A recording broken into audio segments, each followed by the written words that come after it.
Jebote, ko me vedno kličeš takrat, ko pizda, kako zbere.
I need to know if you'll give me a second chance. They don't come around often, but please, you know I can't stand it when you don't talk to me, when you don't talk to me, yeah.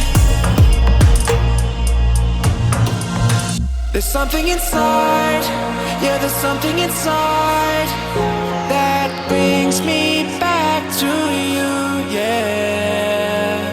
No, I can't hide it, no, I can't hide it anymore.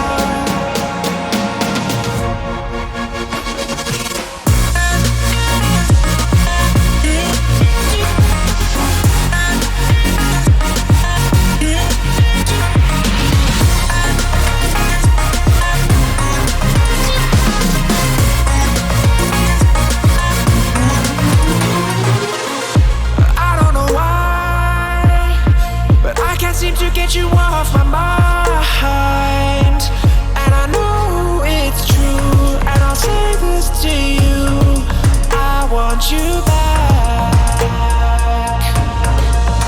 There's something inside, yeah, there's something inside that brings me back to you, yeah. No, I can't hide it, no, I can't hide it anymore.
Can we ride in this moment? Can we ride?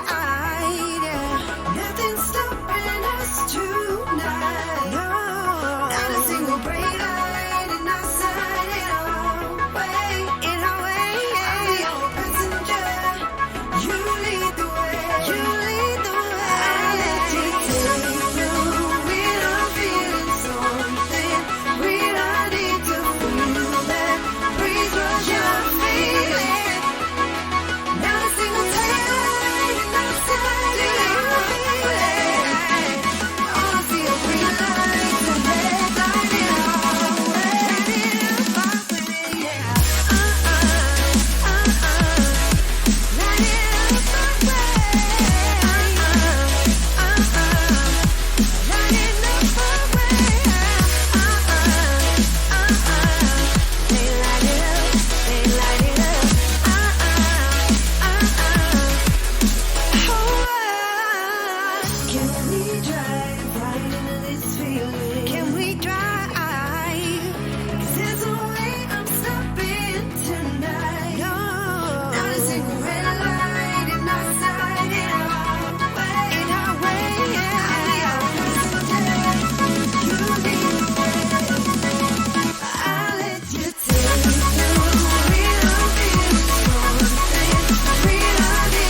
be your passenger. You lead the way.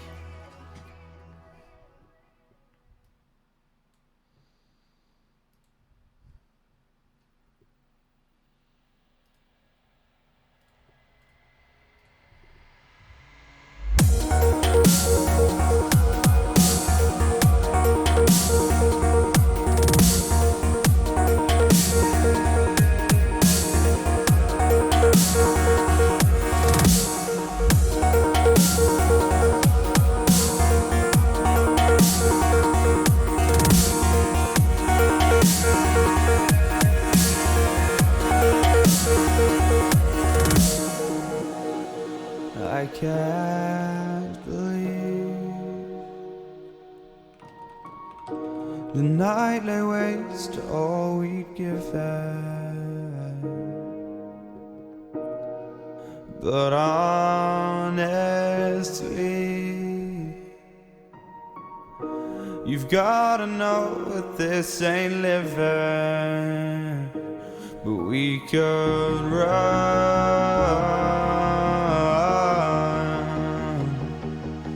from Elysium and let it burn, let it burn. You've gotta know that nothing lasts forever.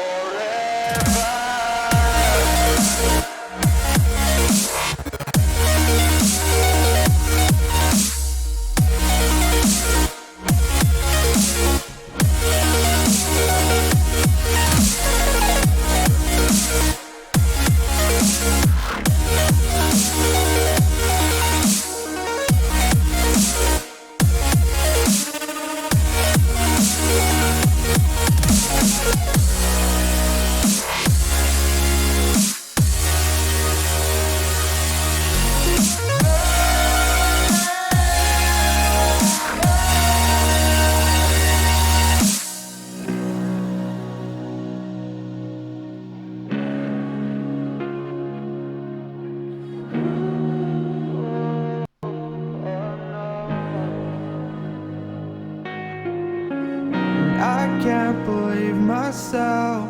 I never thought that this would be our end, but it's nothing new.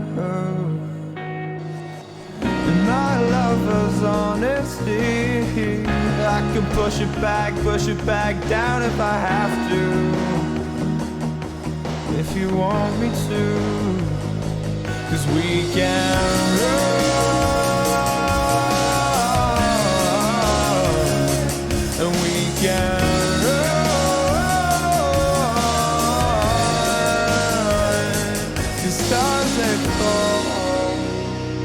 All for you.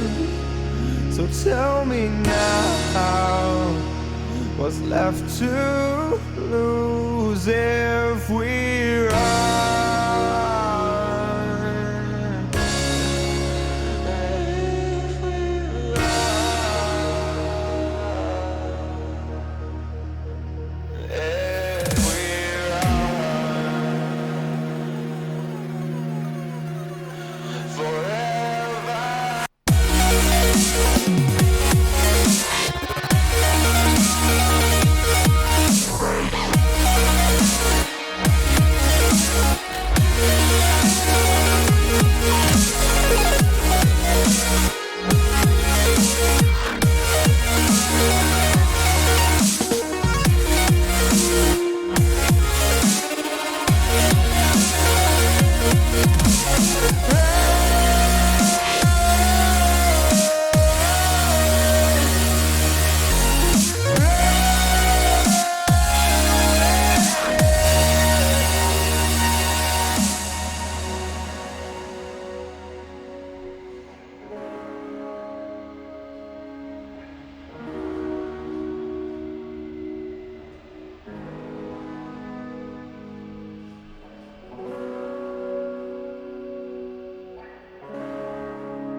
till I get up. Time is barely on our side. I don't wanna waste what's left. The storms we chase are leading us, and love is all we'll ever trust. Yeah, no, I don't wanna waste what's left. And on we'll go, through the wastelands, through the highways, till my shadow turns to sun rays. And on we'll go, through the wastelands, through the highways, and on we'll go.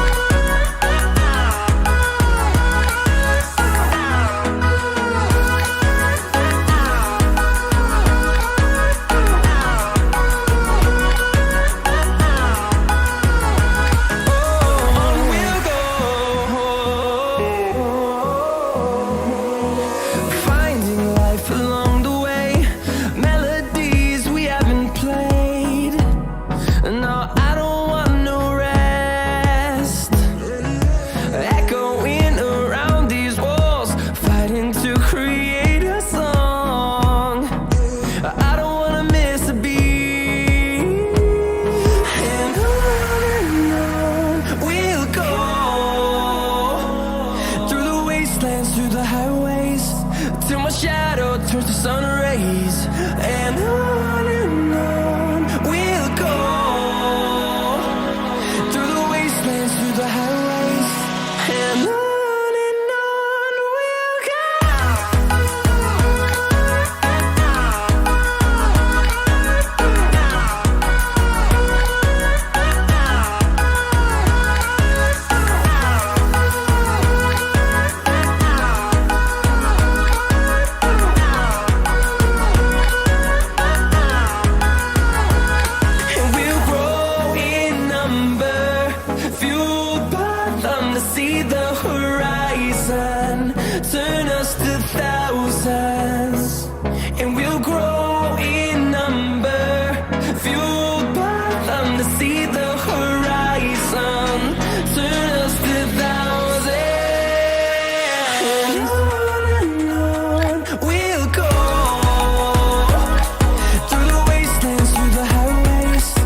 like a roaring ocean, slowing motion.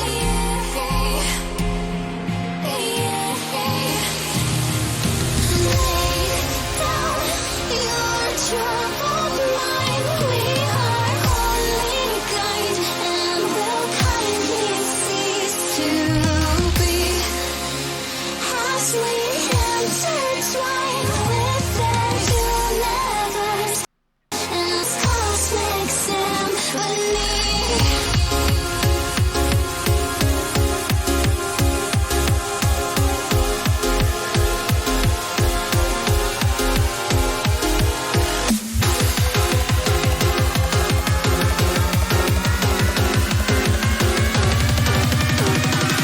The smoke lingers after fire.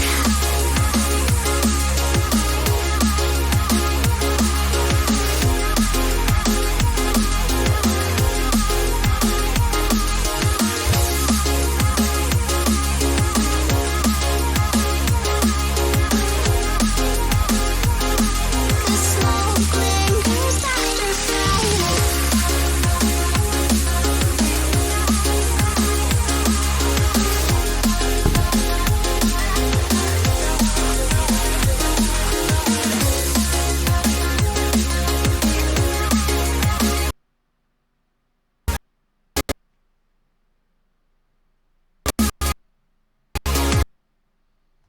Motion, empty motion. Like a roaring ocean, slowing motion. The smoke lingers after fire.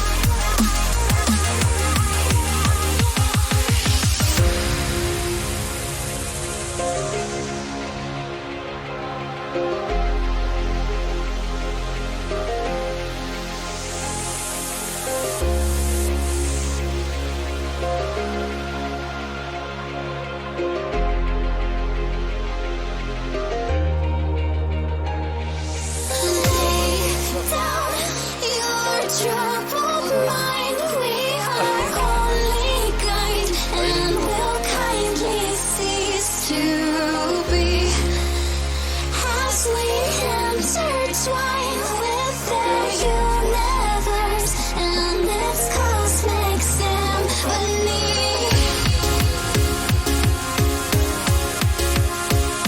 Here is Sun Sunshine, Sounds of Motion, 33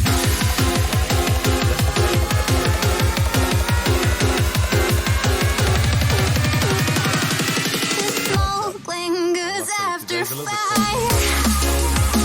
It's gonna get hot in here.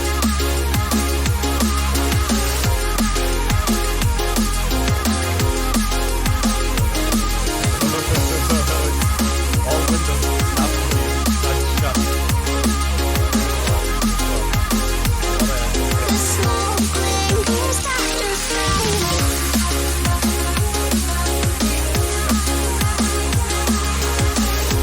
Bit of a Russian roulette.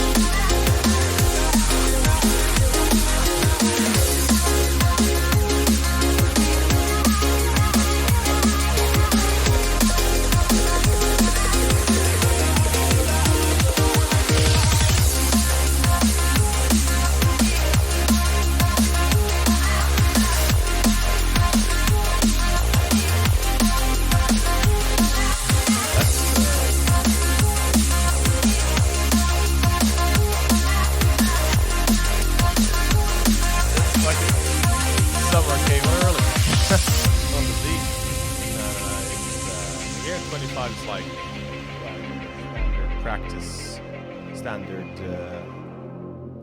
temperature that you can easily withstand. But a bigger problem for us was we had like crazy amount of bad weather for almost a month. Wherever love goes, there is also misery. Entirely It's at no first of mystery. And you and I, we got history, yeah. Like raining, cold during the night, it went down to like Wherever 10 love degrees flows, there is Celsius also next door. tragedy. Like, holy fuck, When you we're know, in weird too stuff deep. happening You during and the summer. I, we got And history, then, yeah. shy of 2 weeks ago, we Go had look in had the a mirror, rain say, hey, I'm sorry for all the degrees every day, pain. and it's just I'm sorry fucking hot in here. for We had all rain, the we pain. had literally Go storms look in the mirror, during say, hey, I'm sunshine. sorry The for storms all were the raging pain. for about the whole day, yet the temperatures remained the Sorry same. for all the 25, pain. 26. Go look in the mirror, say, hey, I'm sorry for all the pain.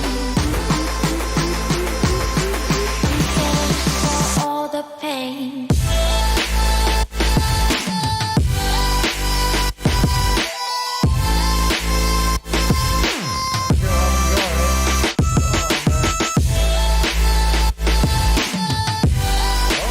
Okay. Oh yeah, they already played this. Yeah, yeah.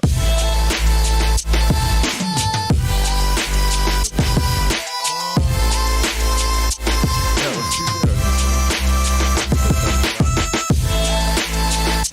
They did pretty well.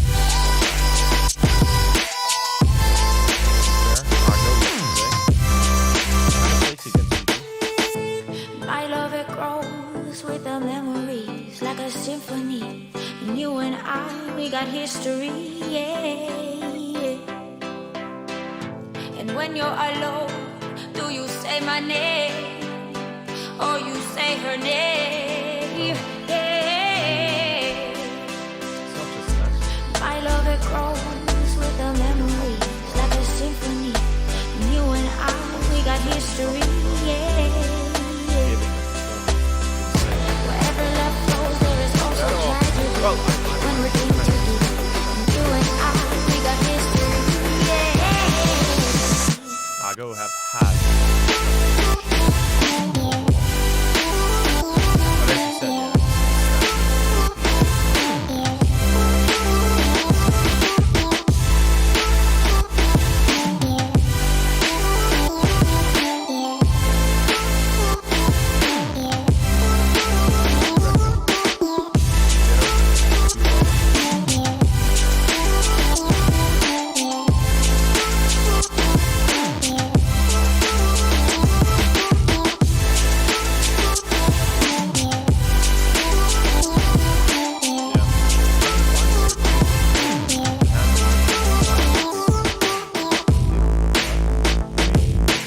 They kind of whooped VP's ass yesterday, although it was 10-5 on the half flag. Avangard feel like they're a lot better than I would expect Avangard to, if nothing else, be at an advantage consistently, but Argo can still win, if you know what I mean. I give in to the lesser fight. My body aches to be satisfied. My weakness comes and goes. Weakness comes some and big game. goes. I'm reaching out for the easy high. Please fortify this strength of mine. My weakness comes and goes. My weakness comes and goes.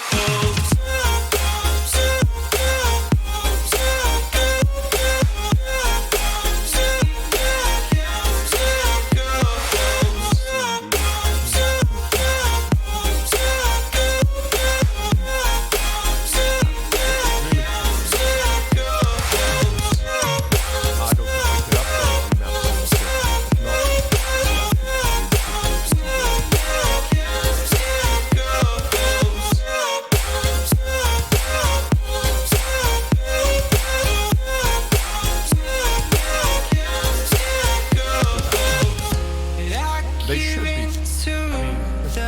They are, when you look at it, My they are kind of body better than aches Argo. to be Statistically speaking, satisfied. they have My weakness comes and with a Ren now being goes. on, it's My not weakness comes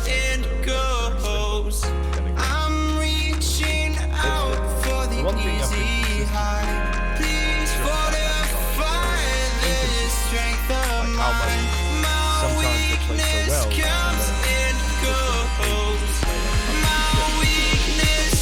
Comes and goes.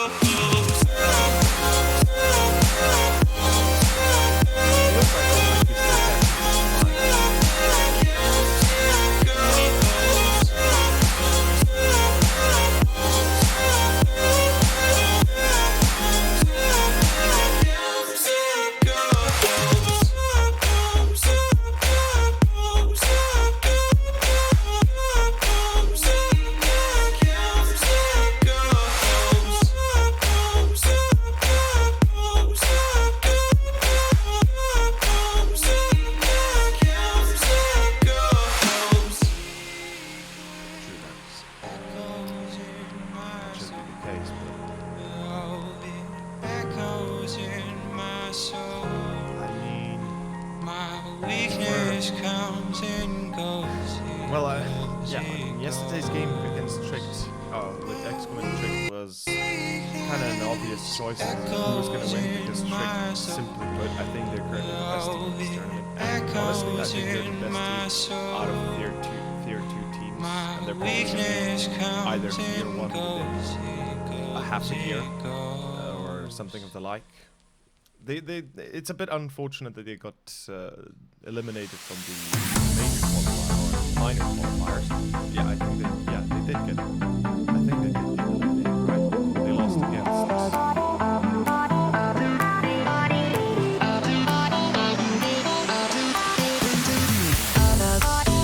I'm fairly certain they lost.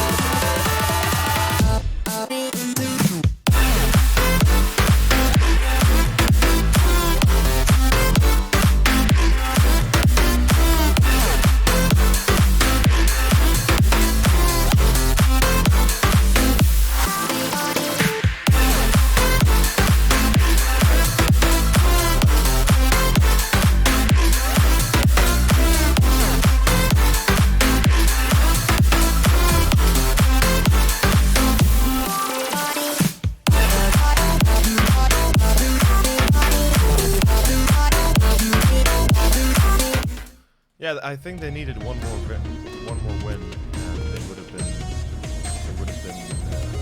fast and forward to the close qualifier, wouldn't they? Something of the like. Yeah. Okay. Merchant running. Before the first win, let's say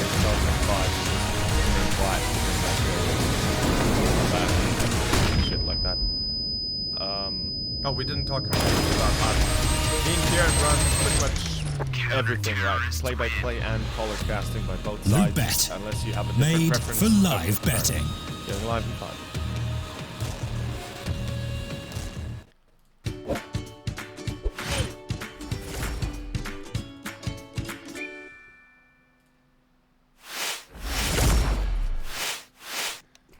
Welcome back, everybody. It is going to be our second day, or our third day in a row, of course, we could say, of the UCC Summer Smash. It is another day, another bright day of CS. Unfortunately, just the one best of 3 for the one day once more. But of course, it is none other than Ago versus Avangar, and I'm not alone in this endeavor tonight. I'm not going to be solo casting as I would usually. It is my man Skriv joining me, and I gotta say, Skriv, this is a best of 3 that will bring us, I guess you could say, bring us a bit of a change, perhaps a bit of a difference into this series. Avangar, Ago, both teams falling from the graces of God. Well, I mean, we should mention that they were invited into the tournament, into the top 4, or into the top 8 of the upper bracket, and they both lost their series. Luckily, it is Avangar and Ago both winning their lower bracket battles, but still, we are here. It is another elimination day in Skriv. What do you reckon is going to happen up next? Yeah, I mean, I think it's going to be maybe a bit closer on this first map. the third map, that Dust 2 is kind of out there, but I feel like Inferno goes the way of Avangard, right? It's kind of one of their better maps. So for me, I think this is a must-win, therefore, for Ago. And it's definitely possible, right? They have, 25, 26 played maps on this in the past 3 months and a relatively good sort of 60% win rate, I think. So I'm kind of excited to see which way it goes. But there is this whole issue that we were just kind of talking about in that pre-game. Ago not really recovered since kind of losing some of those key players, and seemingly it's just gotten worse and worse since Snatchy left, unfortunately. And they're still relatively good. They still do have that potential, but I think Avangard is, in a sense, obviously being in the lower bracket side of things here, in a sense, the final boss for them, and certainly going to be one of the toughest series that they've played in the tournament so far. Yeah, I have to agree. I mean, this is... I wouldn't say the final boss in per se yet, because if you count, if you look at the teams themselves, I'm pretty certain you could say that Tricked are the one boss that probably everybody's going to be fearing most, but definitely, True. Yeah, definitely a big obstacle on the way, and a difficult match for one and the other team, although Ago, in my mind, going to be struggling a little bit more than anything. But right now, by the looks of it, I think the pistol is live as far as I can tell, and indeed it is. It's going to be Avangard on their T side. They've got themselves 2 smokes, a few flashbangs, not really much they can work with, but this feels like a B execute, and I gotta admit, I kind of like it. It's a simple strat, it's a simple execute, and it can give you an easy round, but it's Ago with 3 players on the defense. Caper, first man from Connector, a few shots being shot, sped off from back lines, not really doing much. Keykert, though, finds himself one. Grubby not checked on sight. Sanji, okay, 180. And it's a 3-on-4, a retake for Ago. Yeah, a little bit crazy coming in so far. Oh, Caper going to be pushing forward series. Unchecked, unseen. Kika in on the site. Easy pick up a second as well. Beautiful stuff coming in for him. Sanji will manage to trade a couple back, but ultimately it is Caper doing all the work here as he crept down the side of that oil train. I think it's pretty much going to be all she wrote. The smoke goes down. Buster is trying to deny the defuse, but unfortunately not quite fast enough. Too many targets for him, and it will be Ago taking the first round. Successfully so indeed. I have to call out Grubby here. If he hadn't gotten the first kill, or if he just dies straight away, then there's a high chance Avangard not only get the plant faster, but most likely play the after plant a little bit differently and potentially even win it easily so. Luckily for Avangard, the plant will give them the extra bonus. They will get themselves a few more dollars. We see the Deagles coming out, so of course they'll be looking for a bit of damage early on, but yeah, Ago. This is a great start. I have to admit, it is Train we're talking about here. Probably the best map for Ago, as you've already mentioned. The best statistics, at least, for them on Train. And if there's any map that I could believe Ago winning this series, or at least winning a single map against Avangard, it's probably going to be Train that I'm going to have to choose in that kind of scenario. I'm happy to see, of course, Ago getting themselves at least into a good starting point, because we know what happens when Ago is unable to pick up the pistol, the gun rounds, and just kind of being put to a halt pretty much on all sides of their CT side. Usually then the half ends very abysmally, and it can go even worse than that, easily losing the map afterwards. Ago, I have to admit, one thing I dislike is that they don't have any SMGs or anything. A single scout, FAMAS's, and M4, and it's not that it's a bad buy, just utility in this case would feel a little bit more prudent to buy, rather than having the M4s and the FAMAS's. But then again, of course, it's up to them, and it's their choice entirely. In any case, another B take, Avangard. Could they get the plant down once more? That'd be a pretty successful endeavor. I mean, getting another plant might actually give them more than enough money, not only to buy the AWP, but as well as having full utility on all 5 players. And, well, so far the defense will hold up. And that's pretty much it, I guess. No such luck for Avangard this time. Yeah, a bit of a shame, I suppose. I was getting ready to comment on the fact, that B-bomb site of Train is always a little easier to at least get the bomb down. It's all about holding it, but Ago, they recognize that fact. They play 3 towards B fairly early on. A very kind of predictable play, let's say, from Avangard coming in, and they're easily able to thwart it, to deal with it. And very nicely done. They only lose 1 player, so really good stuff. And like you say, sure, there is the AWP out now in the hands of Jame, but it's kind of, lacking in utility, as is Kika, as is Sanji. You know, so it's not the best of buys from Avangard coming in. They are slightly hindered here, and this is a really, really good bit of early aggression coming in from Furlan. He's able to discover that Ivy is completely clear, and again, maybe a bit too predictable of a play coming in from Avangard, but we'll see how it works out. Another B play. Grubby finds himself one. The Dread was able to refrag early on, but it's Grubby with a double. Buster Keykert still fast enough to respond at least, and yeah, this is going to be a bit shaky here. PHR coming in from the back lines. Furlan actually diverted into main. Ooh. Yeah, that's going to hurt, isn't it? I mean, that means no flank from upper B. That means that the retake is going to be very difficult to achieve. Furlan somehow... Wait, what? Keykert, what was he doing in Pop Dog? Okay. It's going to be back to a 2v2. PHR, he's got the scout, unfortunately not an op. But he can tag up a few players, make it easier for Furlan to finish the job. But unfortunately, yeah, they realize perhaps it's a bit too late that they try to go for this retake. Avangard, well, it seems like... third time's the charm as they succeed in winning on B. They get themselves the first one. A bit of a weird decision, they go B again. This is now the third in a row. And usually, you at least want to see a bit of a mix-up. Avangard, hopefully they don't repeat another B take. Go certainly reading well into them up to that point. But it should be a rebuy, as far as I can tell for the Poles. They do have enough money to drop a few rifles. Yeah, and exactly that's what we're going to be seeing. Although, Skriv, I have to admit that once James is on the op, and if he's able to save it, be it either on a round win or not, usually things get a little bit shaky here and there. James, though, this time, flashed out in main and denied the peek. Super early aggression coming in. No one really to back him up. He's pretty lucky to survive, in all honesty. But once again, we got a B hit coming in from Avangard by the looks of things. They're going to be going for the tried and tested method, a slightly different position from Grubby this time around. Actually drops the bomb right at his feet. He will get traded back. Spiro's still here in Heaven, but this is so very messy. Just frags coming in for both sides so very easily. A hell of a lot of damage being done. Oh no! And Spiro in from behind. Goodness me, it is just all over the place right now from the T side, and he's long range on the shotgun. What are you doing? Oh my goodness. James will manage to find that flanker in the form of Sparrow, of course, taking him out towards Heaven, as he probably wasn't accounting for the late AWP, but surely this is all but over. A nice Molotov does come in, but they've got kits available. They can certainly play the time, and he's way too low to really even try and contest this. Yeah, I mean, I apologize for the laughing, but that was too funny to see when you see an auto shotgun going mid to long range engagements.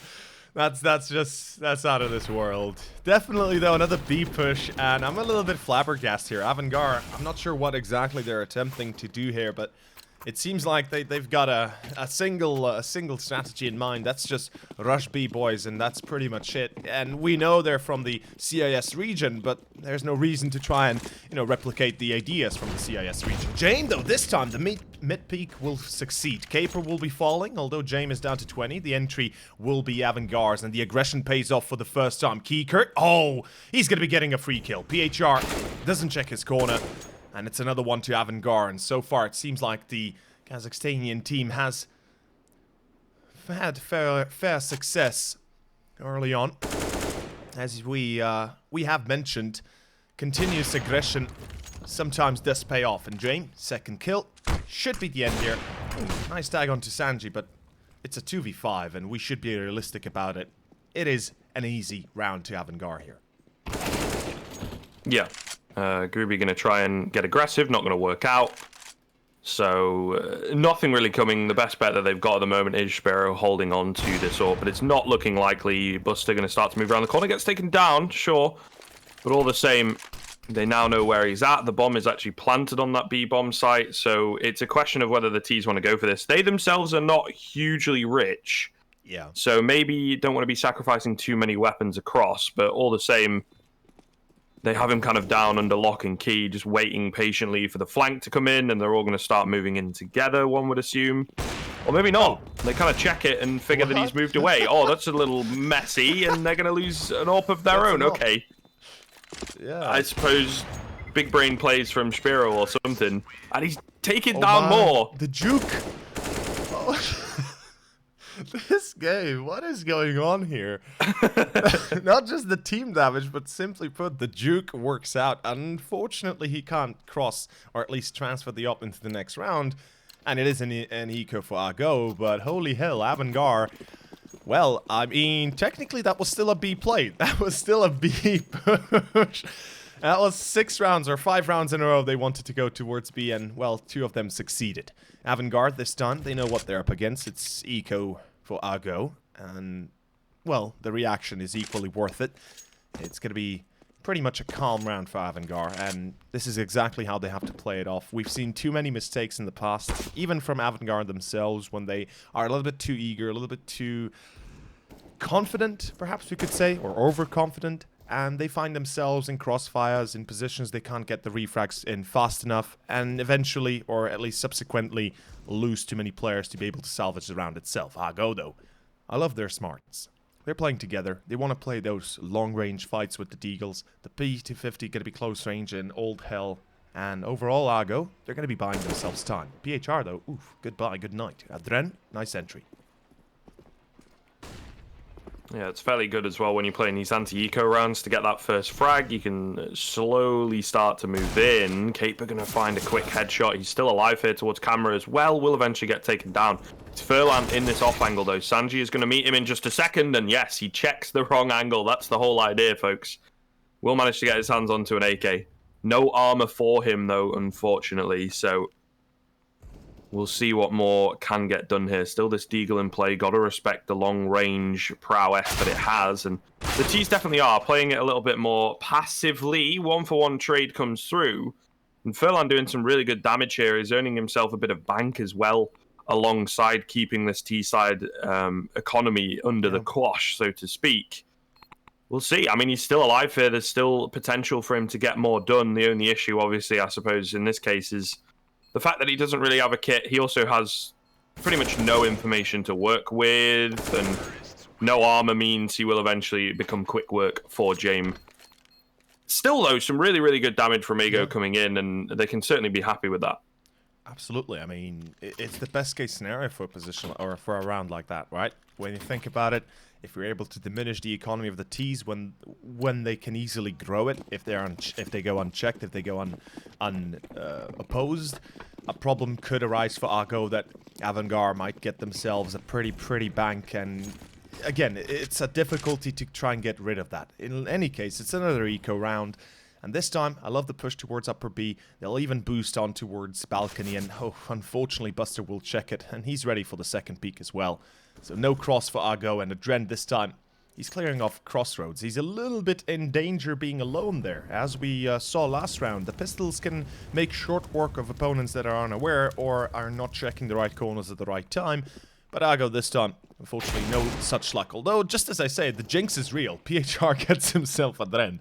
So there's that, but overall, there shouldn't be many more casualties falling for their homeland. Argo, Furlan and Sparrow most likely looking for exit frags, which is probably the best case scenario from this point forward.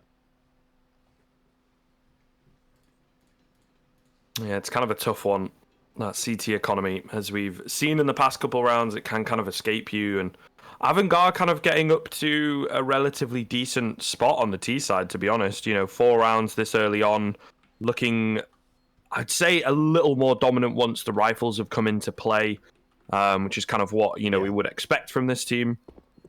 I think it's definitely going to be interesting to see how the next couple rifle rounds go, because Avantgarde, like I say, in kind of prime position to get themselves 6-7 rounds on this T half, which we would say on train, pretty respectable, pretty comfortable spot to be in going into your second half. So Ego, I think this one is where it starts to get dangerous. If they lose this rifle round, it puts Avantgarde in not only, you know, a comfortable lead, but also a really, really good position in this first half. And that's maybe not what you want to be giving them when we've been saying, you know, it's going to be tough. They need to pick up train. They don't want to allow Avantgarde that room on their opponent's map pick.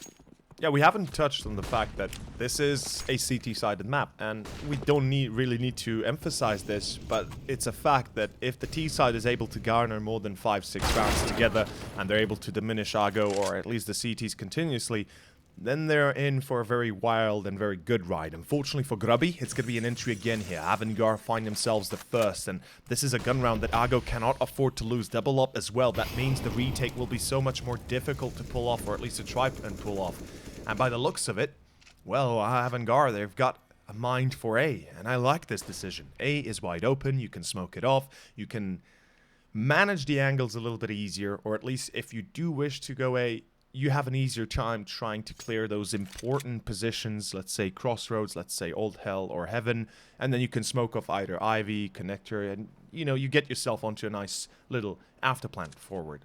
Whilst for B, it can be complicated if you try to enter through Heaven and lower. You can easily be isolated into one-on-one duels, which is never a good thing. But here we go, A play comes through, Furlan jumps into Old Hell. He's got himself the AWP, but he's also got Kevlar, which is the important part. Adren will not be checking the corner, and it's the first kill to Ago. Back to a 4-on-4. Sparrow and Connector. No, Kevlar finds one. It's Kiekert. What is going on right now? Buster will re-peek, though. The angle is right, and so is the kill. It's a 3-on-3 with the bomb plant down. Ago, they have no kit. And that's another problem for Ago we haven't yet mentioned. The problem with economy. They can't afford to lose this, neither can they afford to waste too much time in this retake. Furlan, nice kill. A secondary for him as Buster falls, and Avangar so far able to keep it clean, at least Jaime is. Back to a 2v2. Sanji, I love his position at Electro. It's very hard to snuff him out, especially if you don't have a Molotov. Sanji finds PHR, that should be it. Caper now. In a 1-on-2, no kit, no time, no chance. Avangar, 5 rounds already, and a perfect start in my mind for them. Indeed, and salt in the wound to take down that final player, of course, even with the round kind of being won ultimately. But yeah, and we see here, even after kind of recovering things back and arguably a good-ish start for the CT side, it's just kind of as we say, the T's by that point had a bit too much control, were able to trade relatively easily, no kits available for the CTs, so a difficult one for sure, and unfortunately they're just not able to recover things back. So yeah, and that lack of economy now forced back onto the pistols. It's tough. It's tough. Like I said, that round I think was really important for them, and they're just not quite able to pull it out of the bag. We'll see. You can never really write off the pistols, to be fair. Yeah. Bit of information spotted out here towards Ivy. We'll see whether it comes into anything for the CTs. Unfortunately, not so much. Walking into a bit of a crossfire. PHR. Double Deeg.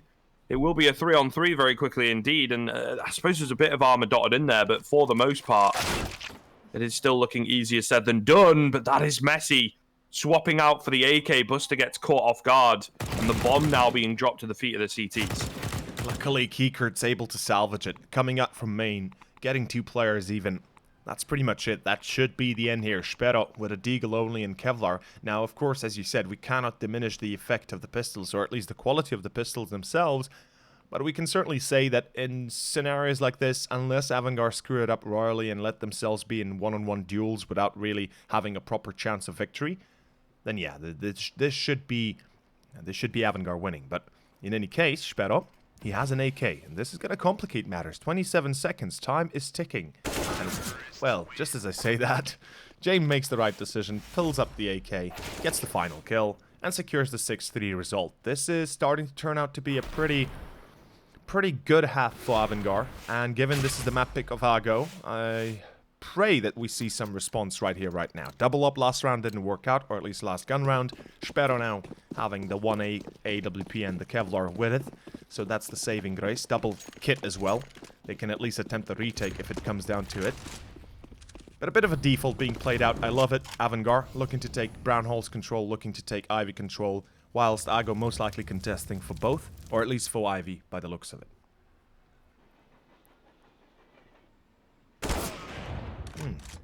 Fair enough. That's a nice pickup coming in. I mean, yeah, we're kind of happy with that. That's what you were talking about. A little bit of early aggression is perhaps what is required ultimately. And again, it's going to be Avangar on the back foot. We kind of saw this situation come into fruition in the last gun round. However, the difference here... Oh, this is a little spooky 3-man boost, of course. No one around, unfortunately. You know what? This is very reminiscent for me of Overpass and Chaos and Namiga. Their boost on Overpass on the T side, where you can see onto Heaven and the triple boost into CT. Holy hell. Amazing stuff. I love it. Avangar coming out with the little things.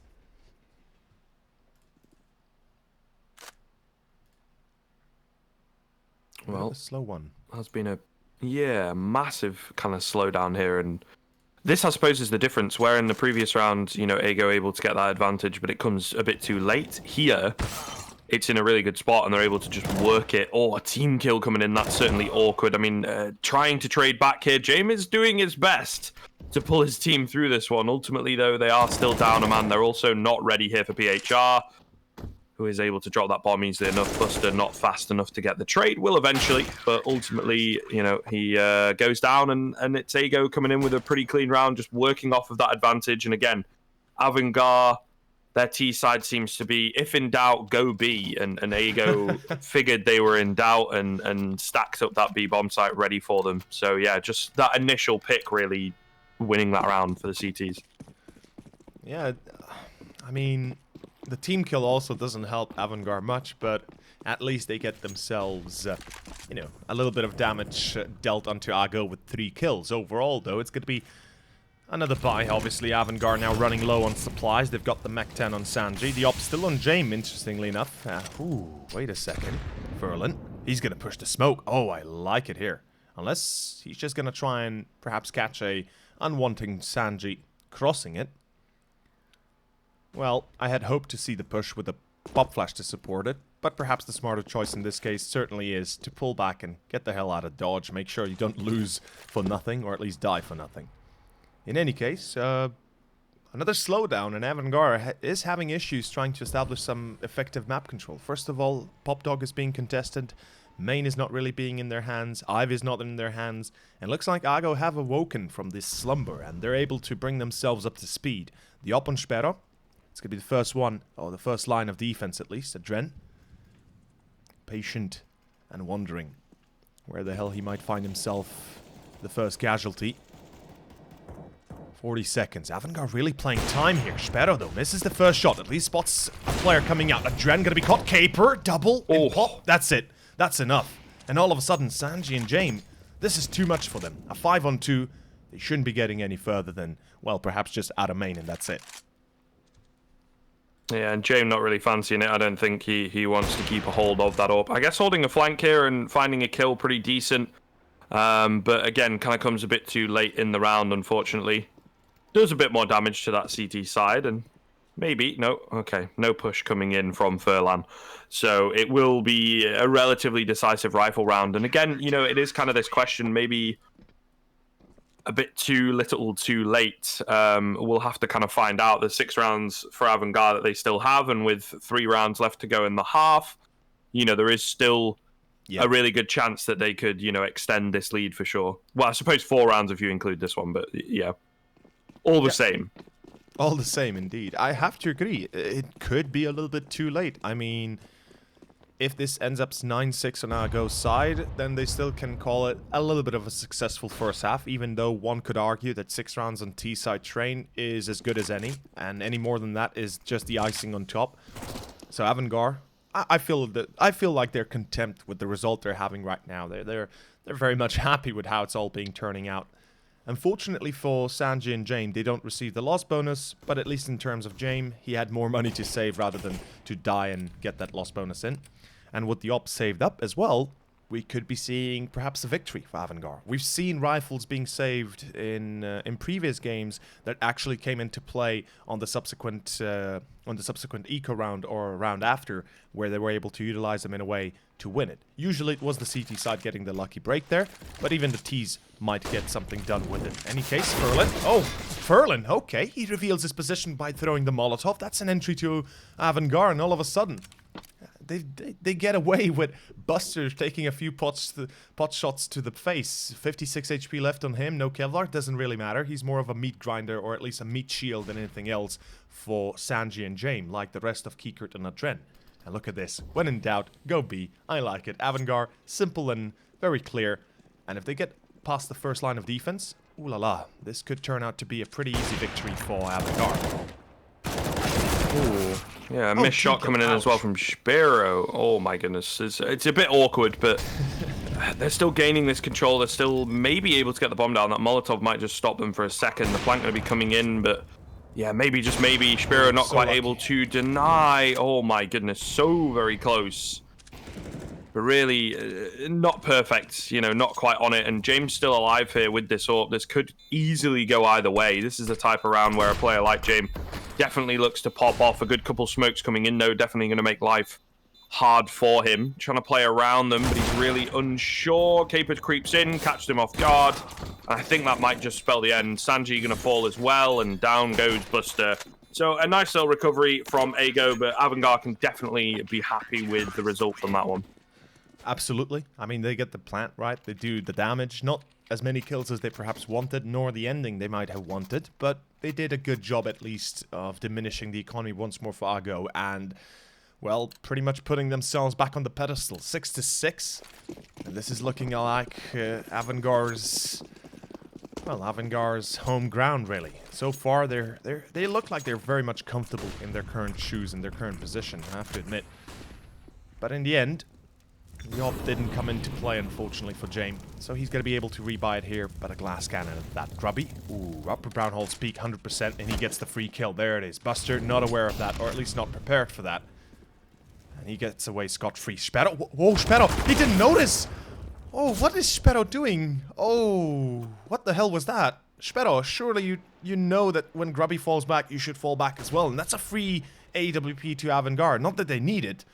But still, that's a free kill even. And Ago, I hope to not see that mistake again, because it will start costing them more than just a single kill. Yeah, questionable, I think, is the nicest way of putting that one. Not really sure what went down, and again, it has given AVG this chance to get back into the round, and I suppose it is, you know, becoming more and more transparent, more predictable that they like to hit this B bomb site, but stacking 3 on B, 1 in quick rotation at Pop Dog is certainly somewhat risky. But we'll see. It could work out. You know, Ago need to maybe take a chance on a risk at the end of the day to be winning a round like this. And again, it's another one of those key rounds. They, at the very least, want to be securing the lead going into that second half. Adreno going to make quick work of Caper, and that is the issue. They actually, you know, are faking them out. They drop down Pop Dog. It's a bit too easy for them to get in, and there's no one on A to hold it down. Only 10 seconds left, but some great positions coming in from the T's here. Really going to catch the CTs off guard if they even decide to kind of go for this. I think they will. They've got kits, they've got utility, but it's hard, man. They're all sat in these positions where, sure, Adren goes down, but he's gaining that information. It's now into a 3-on-3, and they have so many different places to check. No information to work with. And PHR does not want anything to do with it. Going to take the AK that he earned and back away, save into the next round.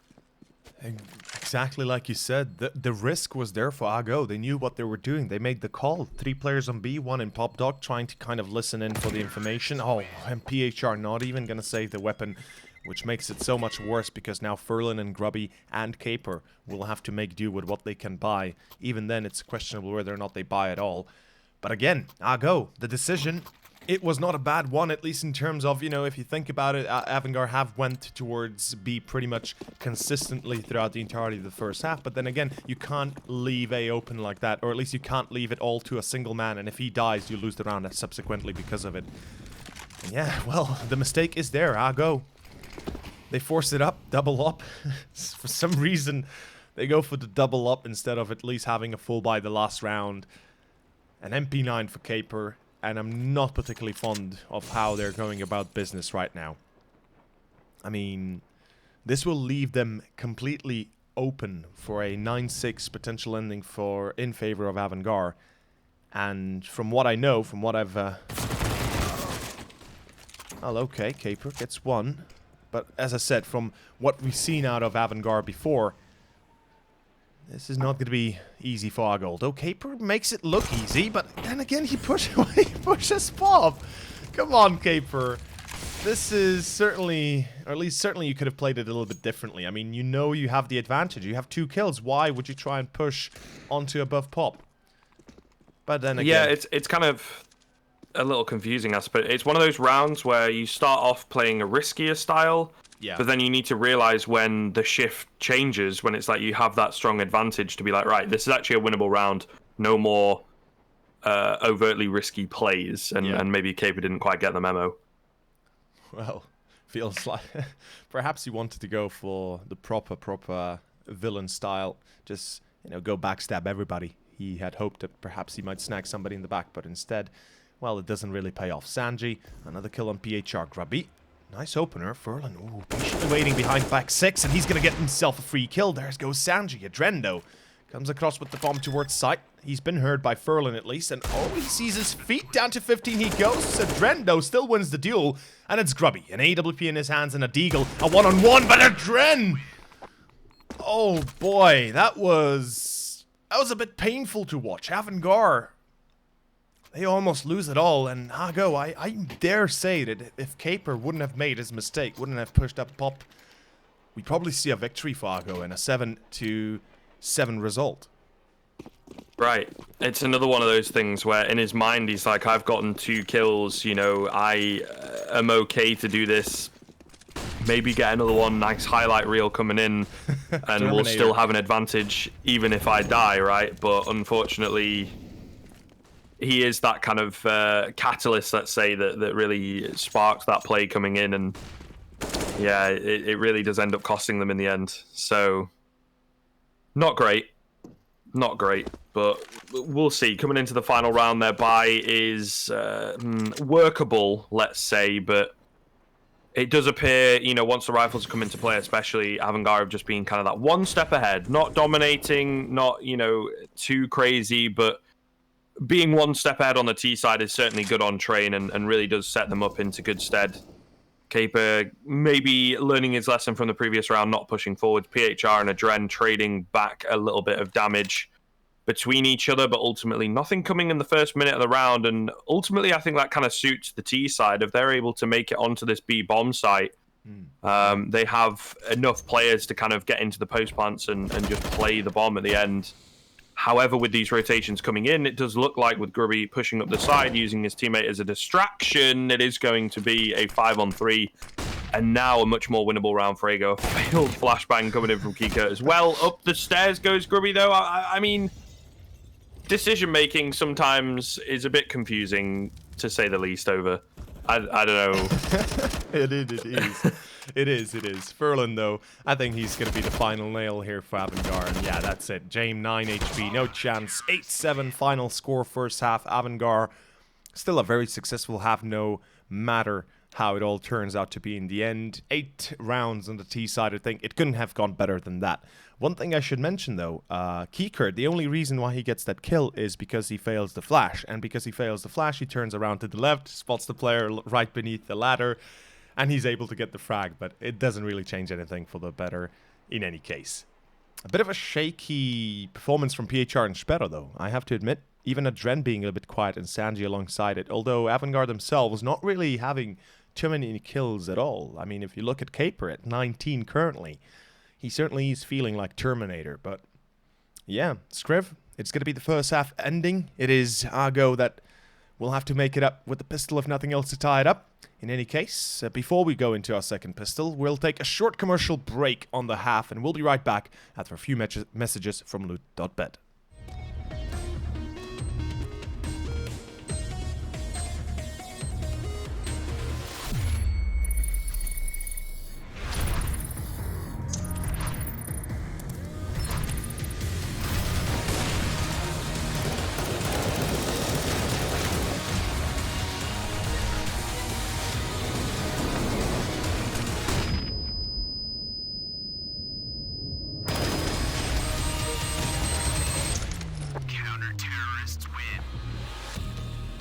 GG.BET, made for live betting.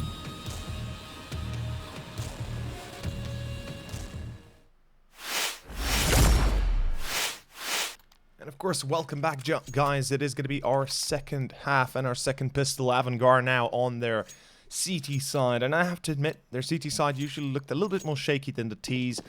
At least in terms of communication, they seem to be a little bit off at times, and I hope they are able to fix that, or at least to resolve any issues they might have from the past. This is going to be Argo, though. And look at this. It's a B play, by the looks of it at least. Could be a dupe, could be a fake out, but still feels like a B play. Yeah, I don't know. Maybe, you know, again, B seems to be this home spot. It's very early on in the T half, of course. But one of the things to be said, you know, like we mentioned, getting that bomb down is a little easier. The T side pistol, I think, is a little easier on this B bomb site, really. Yeah. Although the map itself being CT sided, especially we've seen, you know, the 2 utility kind of creep in. Although it's only the 1 smoke coming down from Ago, it's worked fairly successfully, and they're able to close that gap with the Glocks. Bit of a mouthful, of course, but it works out initially. We'll see whether anything else comes in. Not looking likely, though. Cape are going to get taken down. PHR only on 1 HP. Furlan's still got his P250 in play. Down goes PHR, though, and not looking good. Furlan will quickly follow it all onto Groovy, and he does manage to find 1. He's got to find 3 more, though, 4 in total. They are closing in, as he will take the head of another. Don't give him too many opportunities here. Time is ticking. Few missed shots as well. This is getting pretty damn close, but they will manage to get it just about in the end. Yeah, luckily they have. It's all good. Yeah, they salvage it in time, we should say. Grubby almost making it out with a victory. I mean, even if he doesn't get the last 2 kills, as long as he delays the defuse for a few more seconds, perhaps he would have bought enough time to Argo to win the pistol. But as you said, yeah, B-side pistol is certainly easier to take on the T-side, or on train, as it allows for an easier engagement. The single smoke buy also works out perfectly as it blocks connector, and you get yourself a chance to really get the bomb down and even win the round afterwards. But AVG 9-7, auto shotgun on Sanji, up on Jame.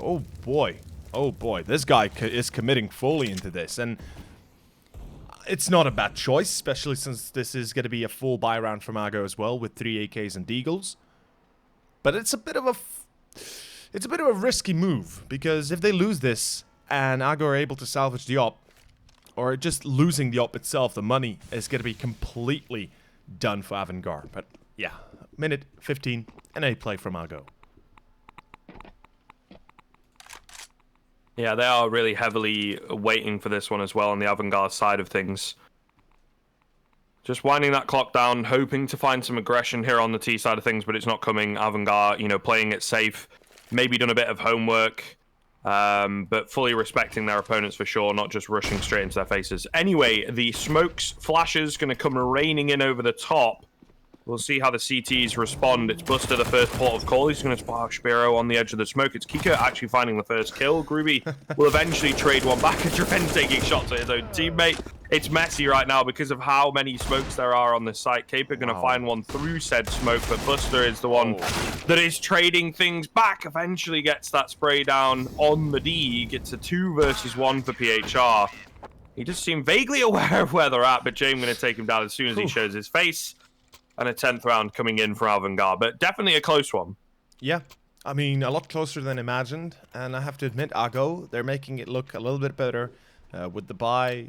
Obviously, we could say not having 5 AKs is obviously a problem, but even with 3, they were able to succeed in almost winning it all. AVG were, in my opinion, just a single kill away, or death away from losing this round, or that one, last one. An eco round, though, for the Poles right here, right now. They don't really have much of a choice. A few Deagles, and one thing we should mention is we never underestimate the pistols. They are just too good to be completely let go, or go unmentioned, or unfavored in a way. If AVG will be feeling a bit frisky, if AVG will be feeling a little bit lucky, and they might push onto certain positions, get themselves into one-on-one duels, they can easily lose against pistols. We've seen it in the past multiple of times, multiple of occasions. The pop flash into Ivy, though, will work out, and I guess in the end, since Argo is not playing here together, they're not trying to execute a site as a single entity with all 5 pistols trying to do as much damage as possible, they'll get away with 2 kills for the moment. PHR, he's been crazy with Deagles. I think we should mention that as well. He has been absolutely deadly, and certainly do not wish to challenge him alone. Even Buster coming down to 9, but 11-7 or 7-11. I guess that's a store. I don't know if you have that in England, actually. Do you have the 7-11 in England? like versions of. I think it's a enough. brand specifically in America, as far as I don't know if you guys have it, but no. that's where it originated. That's why I ask, because I've only seen it in movies right. and TV shows and such. So it's like always 7-Eleven. But we have a similar idea. You know what I mean? Like a little convenience store that's open for like 12 hours a day or whatever. Fair enough. Well, luckily we don't have that. You know, as few American stuff as you can get, the better, I guess, in a way. But doesn't matter. In any case, 7-11 or 11-7 Avantgarde, they've got themselves the full buy, but so do Argo. There is an AWP on Sparrow. It's a glass cannon, but Furlan patiently waiting. This time though, Keycurt, the pre-fire will be better, and so is the kill. It's the entry to Avantgarde, and Argo off to a pretty shaky start on a crucial round in my eyes for them.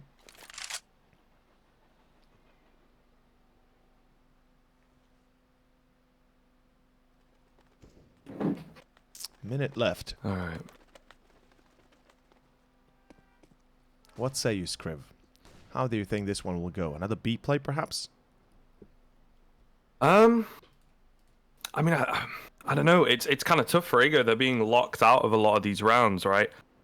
So I think a B play, again, because of the simplicity of the bomb plants, but similar to the way that Ego were playing their CT side, you know, Avantgarde, as the round winds down, if they've not shown presence on A already, you know, heavy presence on A, they will kind of stack the B bomb site, as it were, and we'll see whether it works out. This execute going to come on through. Sanji and Adren in on the site doing decent enough work, but it's Adren able to recover things back, of course.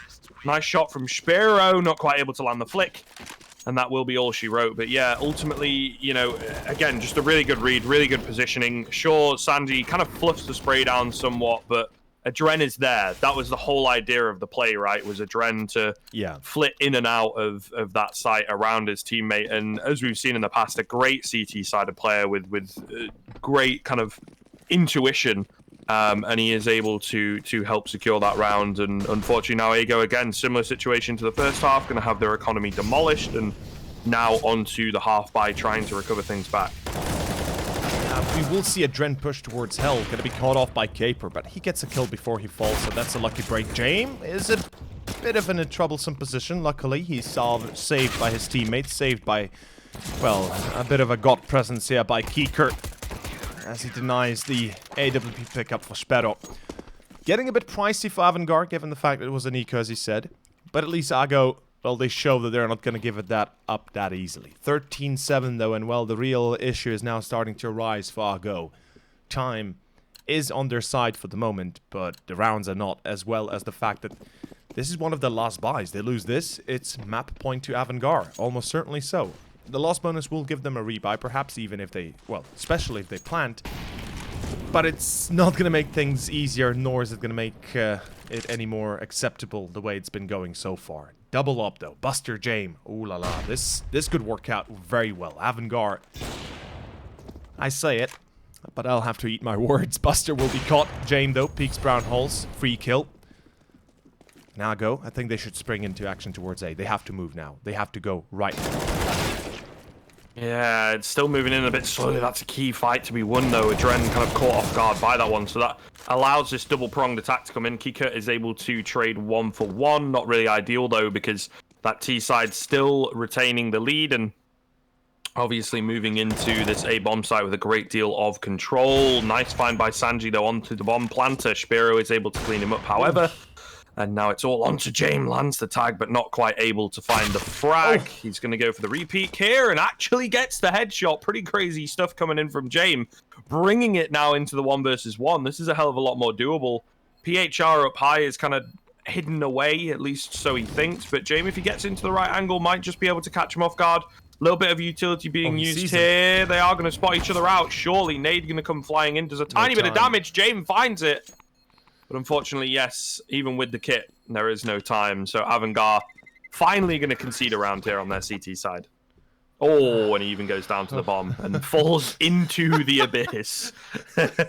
He went in between the train and the platform. Now that hurts. That hurts a lot. Kind of lucky timing there, but it happens. As he said, though, yeah, the retake, almost successful. James, if he had been let's say 3 seconds faster, then almost certainly Avangar pick it up on 14. Luckily, Ago, though, they get away scot-free.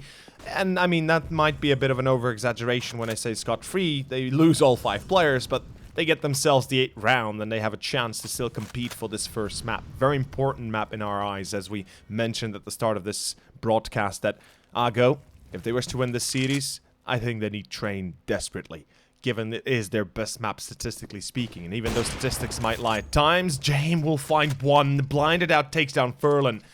And it's Sanji backside waiting patiently. The Molotov going to deploy, going to prevent the plant from going down. Oh, an attempted boost not going to work out. Sanji. Oh, Sanji. And that he heard the throw of the nade. And he gets a free kill. Back to a 5-on-3. A minute left. Yeah, not ideal then for Ago. Really not looking too good, and they don't have a great deal of cash in the back pocket. They really need to be getting this bomb plant. In comes the CZ. Sanji as well, chiming in at the same time. And it seems it was just somewhat of a fluke. Caper able to get one before being traded back. A 14th round in for Avangar. They win it with 4 players, and yeah, I mean, it's certainly been a tough one for sure for Ago in the second half. Really dropping off a cliff, so to speak, and like we kind of said at the tail end of the first, they really did need to pick up a few more rounds on that CT side to feel comfortable. Yeah, 7-8 is not a bad score if you're on Mirage, if you're on Cash, or if you're somewhere like that, Overpass even maybe. But on Train, you desperately need to pick up more than just, 7 rounds. And Ago, they are feeling the pressure. They are feeling the unyielding power that Avangar is just pretty much throwing at their face. We can see that the eco round's not going to work out at all, not a single frag. And not that there was much hope in the first place, but again, I would mention that Ago, if at least they had gone in together, if at least they had tried to play with all 5 players at the same time, trying to support each other, trying to get frags with each other, then we could have seen a different outcome, even in rounds like this. But yeah, too much of a divisive play, and it's Ago now. Map point is here. It's their map pick, and they're about to lose it, as Avangar have a... Well, they've had a pretty much a vacation second half, if you can call it that. Very successfully closing out pretty much all rounds in a row. And it's coming down to the last. It's gonna have to be a painful half for Ago.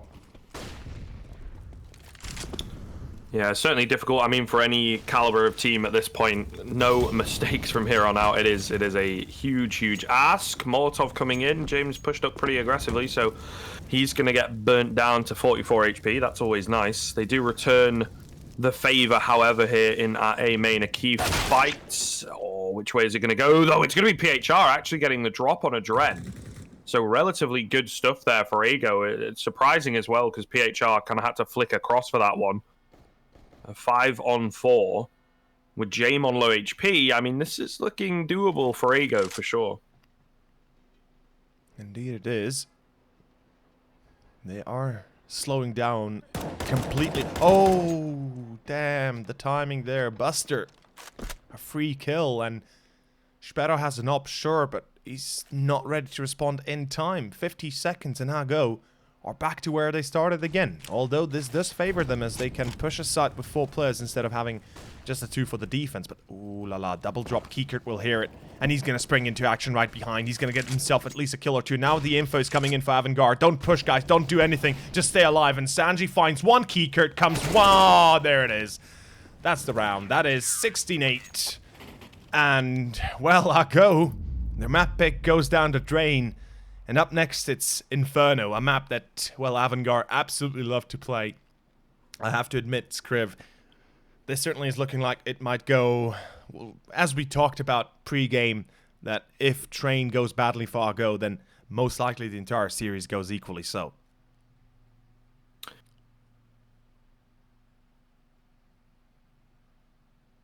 But yeah, on top of that bombshell, I guess we'll be going on to a short commercial break, everybody. Hopefully you've enjoyed the cast and all that, and we'll be back in about 10 minutes time as we get ready for our second map, Inferno. And Avangar, so far looking like they'll be the ones playing, or at least remaining in competition for the well, second semifinals, if you can say. Actually, help me out here, Skriv. If we take a look at the brackets, the lower bracket and all that, how is how we can call the loser round 3? Is that a semifinals of the loser round, or is it, you know, it's kind of screwed up in my mind because, you know, I'm used to. I believe where we're at is kind of like the losers semis. Yeah. So then the winner of this will still have another series to play, right? And then it's kind of decided where they end up. Yeah, that's true. That's true. But I think they've got like 2 or 3 best of 3s more to play after this one to get into the grand finals themselves. But yeah, in any case, I guess in a way, Avangar, well, they've already stepped one foot, or they've already put 1 foot across the door, and they're ready to face off either Chaos or No Chance Nor to Win, depending on who wins that best of 3. In any case, we'll take a short break, and we'll be back after a short intermission.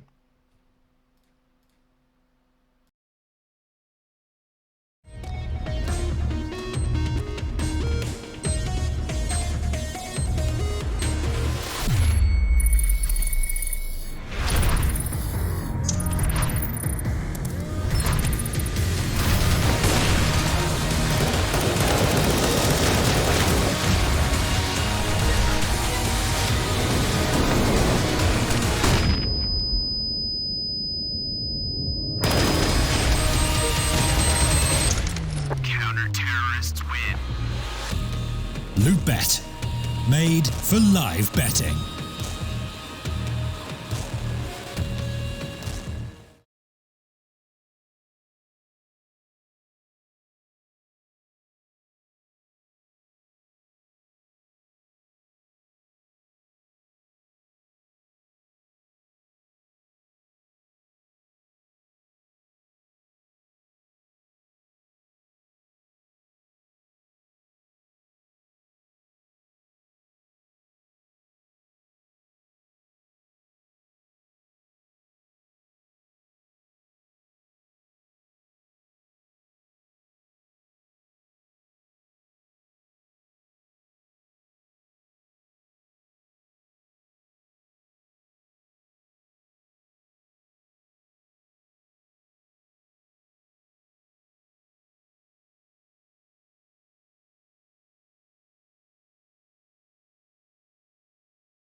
imagine you waiting by my doorstep.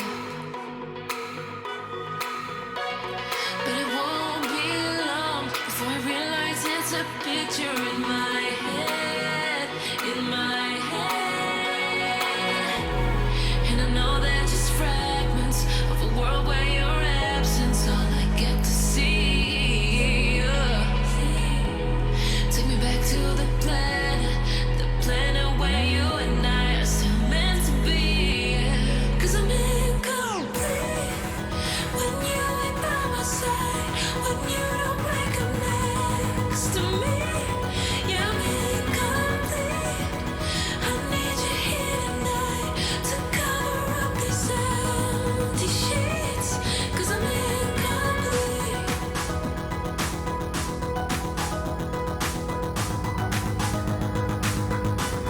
'Cause I'm incomplete.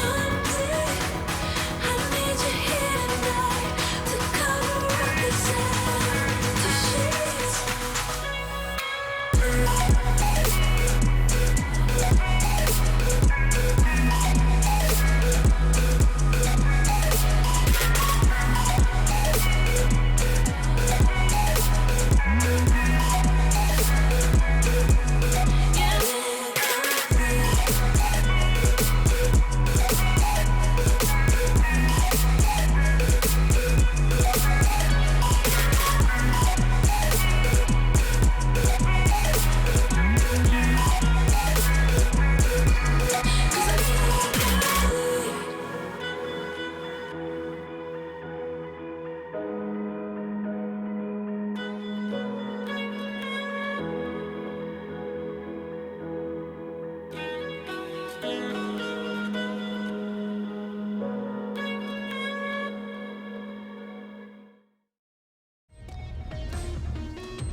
Yeah, I'm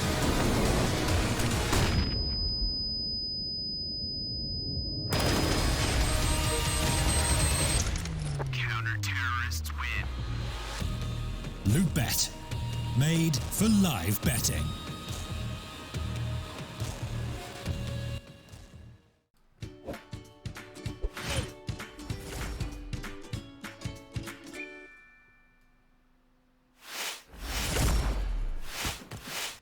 And welcome back, everybody, to our second map. Of course, Argo versus Avant-Garde. It is going to be Inferno, the map pick of Avant-Garde themselves. And, well, if my co-caster could agree here with me, or at least probably does, Scriv, I think it's fair to say the train, it was a big fluke for Argo.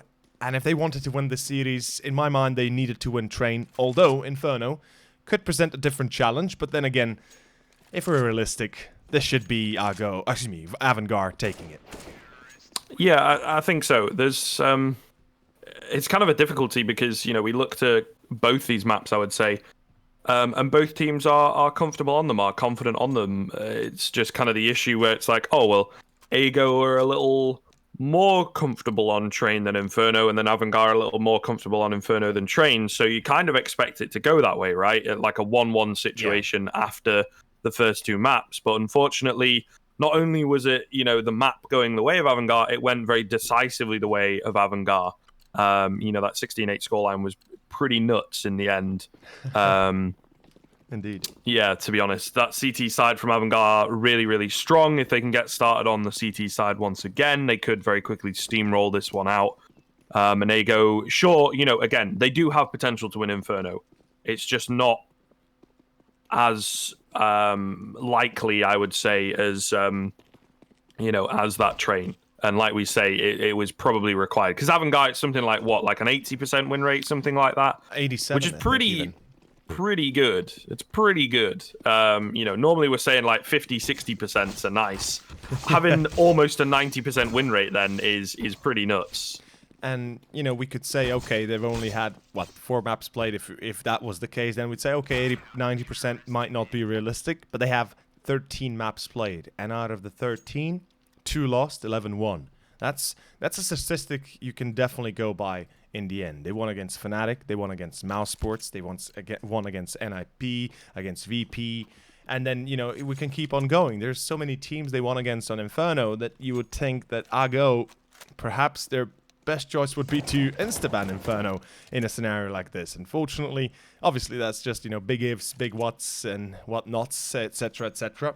But it's going to be the pistol round starting up, and Ago again on their CT side to kick it off. Ago, if nothing else, they're lucky in knife rounds that they're able to win them. They're able to choose the side they want to play on. But it's, ooh, 5 Kevlars. Okay, this is a bit more interesting, and I think it speaks volumes as to how Ago will prepare for this match. They're going to go hard, and they're going to go in aggro. They want to get themselves into a good spot immediately. Look at this. Banana play already coming through, at least engagement. Furlan, a few pot shots being made, as the Dren will take the damage. Furlan still aggressively posted towards Card. This is a dangerous maneuver. He gets dinked, and that's what I'm talking about. Oh. You can't risk it like that. That is...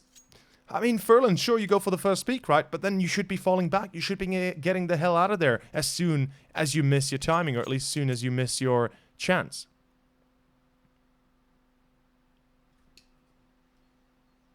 Yeah, it's definitely something that we saw, I would say, from Ago on train, was some kind of questionable aggression, let's say, in places. So definitely unwise to be overstaying like that. Groovy maybe going to do the same here. He's just spotting out the information, though, and of course those rotations starting to move in now from the CT side. Actually, 2 in from behind. This could very quickly become dire for the T side. However, they are forcing themselves out towards the front at least. Groovy is able to get 2.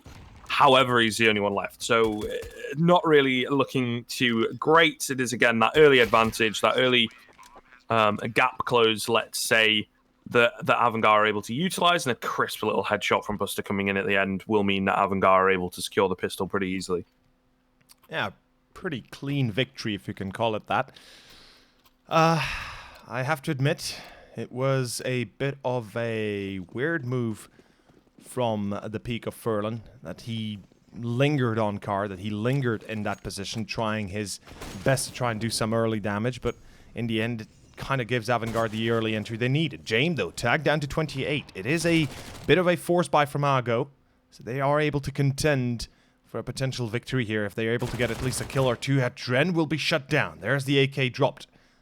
And Avangar, seems like they'll be focusing back towards B, and we have to admit that Inferno, if nothing else, it works wonders for the force buys of the CTs. They have close angles, they have tight angles, and if you're lucky enough on the CT side, you might even be able to catch a few players in a crossfire. PHR, though, will lose his teammate, still finds himself 1. He's been amazing with the Deagle on train, and this time finds himself 2 kills. That's more than enough. Now a 2v2, a retake is doable, certainly with Jame 28.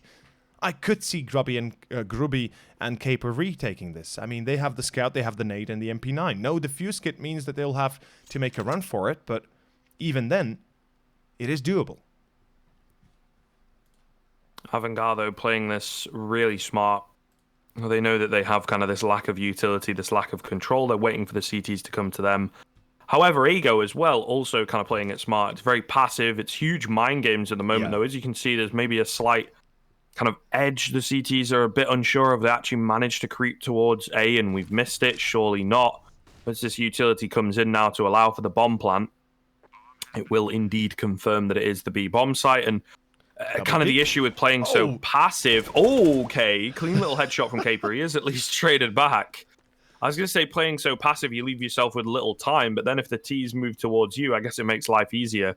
However, Jame, low HP. This could be tough. I mean, a hell of a lot of noise being made by Groovy, but all the same, he's going to have to land the clean headshot, and he's not able to do it. There you go. They steal away that second round. Yeah, that's exactly what I'm talking about. Avangar, they are a little bit too eager to get early kills once more. We could see the double peek in CT was the right idea right here, right now, but Caper should never have been able to get the frag in any case, and luckily the refrag was there, but then Jame, a one-on-one, and he knows he's low HP, yet he still wants to duel. He still wants to fight the angle. He already was slow-walking away from Ruins, and he could have easily slow-walked into Pool, perhaps even juked him well enough to hide into Ruins himself. But Ago, well, there we go. First round is theirs. They've got themselves a buy in their hands. The MP9 still on Caper.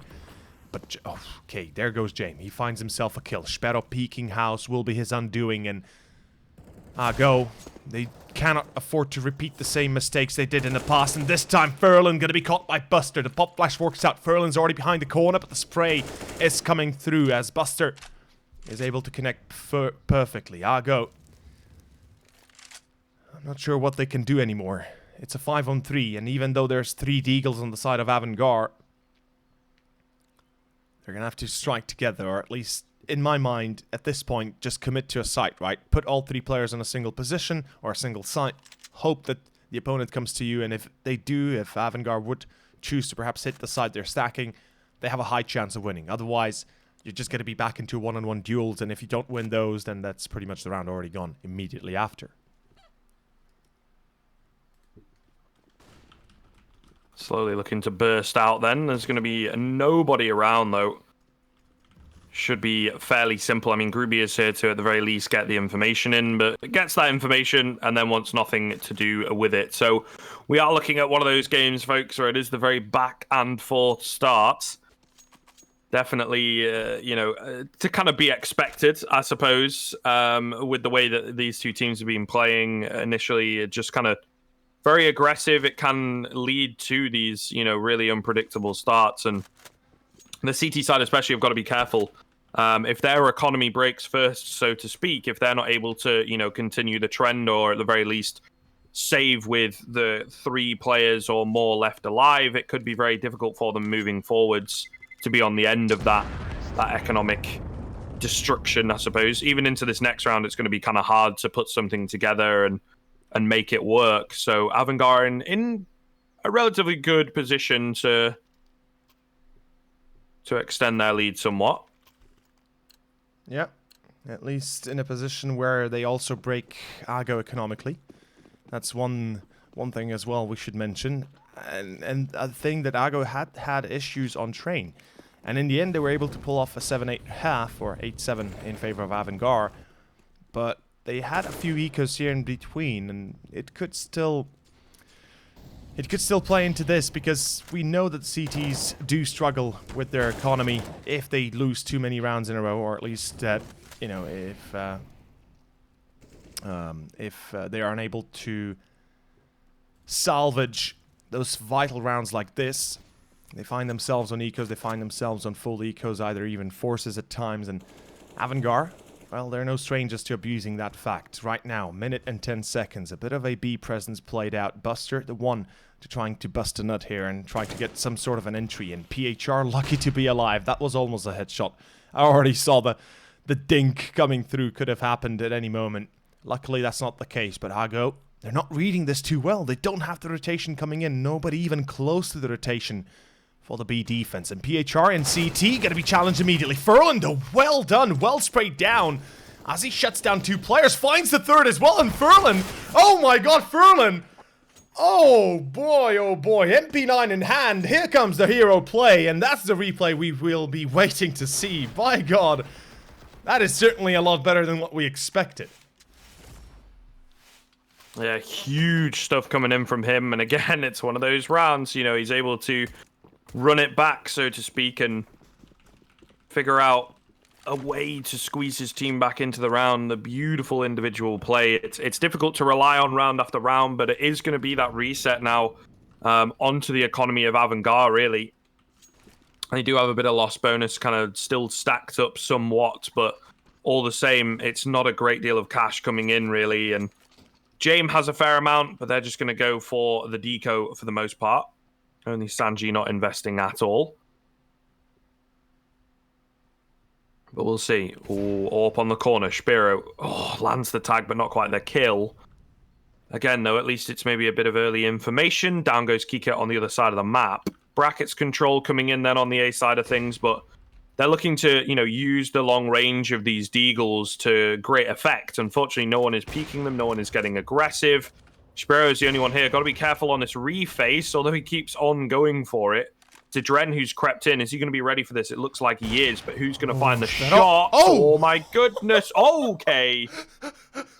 Oh, that was so very close. Furlan, unfortunately, just a little too late to save his teammate's life. Man alive. Oh, That is... Imagine if Adren survives. Imagine if he gets the op as well. James finds the kill on Grubby. He's gonna be back to... Oh my, what? James! What is this game? What is this? Tom and Jerry smacking through the wall? It's gonna be a 2v3 retake, and I don't know how I feel about this. I think they might want to save it. They have the rifle and they have the op. Perhaps it's better to save. I mean, the op retake is now impossible to pull off even against pistols. Holy hell, what a round though, James. I want to see that replay script. That was a wall bang. And yeah.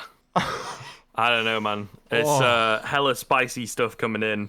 Oh boy, oh boy. And again, yeah, the back and forth just continues. Both these teams so very shaky. While you take a moment to compose yourself, of course, you know, AVG are able to secure the lead out. And again, you know, keeping the CTs on their toes, not going to be really enough money for them to reinvest. But then also, do they really want to eco this one? It's a tough economic situation. They are indeed going to force into it with a couple rifles and the AWP in the hands of Furlan Spiro ecoing as he wants to pull out that. No, okay, he is actually going to buy up. Maybe, you know, reluctant to do so, but going to have to follow suit with the rest of the team.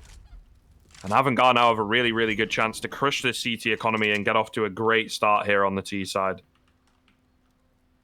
And they have just been given a chance with the save of the AWP and the M4 on Ago. That with the force by Ago pulled off, that AVG can completely destroy them. Like, if you know what I mean. They can immediately diminish any sort of chance they might have had in picking up the early start, picking even an advantage potentially. Everybody stopped. Round stop? Yeah, we're stopping the round. I just heard the writing in the chat, like, wait a second, something is going on. Presumably a technical issue. One of the players may be disconnecting or something of the like. I should mention, yesterday, VP had one of the unluckiest runs I could ever see. Innocent disconnected twice. Once during one of the most vital rounds for VP, he actually had disconnected or AFK'd because his game basically had that, you know, that connection issue which counts down with 25 seconds remaining, etc., etc. And it was just such an unfortunate turn because it happened during the first few moments of the round, but unfortunately there was already a kill in favor of VP, and because of it they couldn't restart the round. But the problem was Innocent had the bomb, and because he disconnected, they couldn't plant it in time, and they lost the round afterwards. It was a devastating loss for VP yesterday. Wow. It really was. Yeah, it just kind of sucks to see them fall like that, but it is as it is. Actually, no, it was XCOM. What am I talking about? Did I say VP? I meant XCOM. My God, so many Polish teams today or in general, that sometimes the mind is boggled. But yeah, seems like we'll be continuing. I guess the technical pause is gone, as far as I can tell, or at least everything has been resolved, hopefully. I presume? Maybe? Yes? Should be. Always unsure. Yeah, I hate it when we don't know because we have no information from the admins as such. But by the looks of it, we're good to go. We're good to go back into our 6th round. I'll go.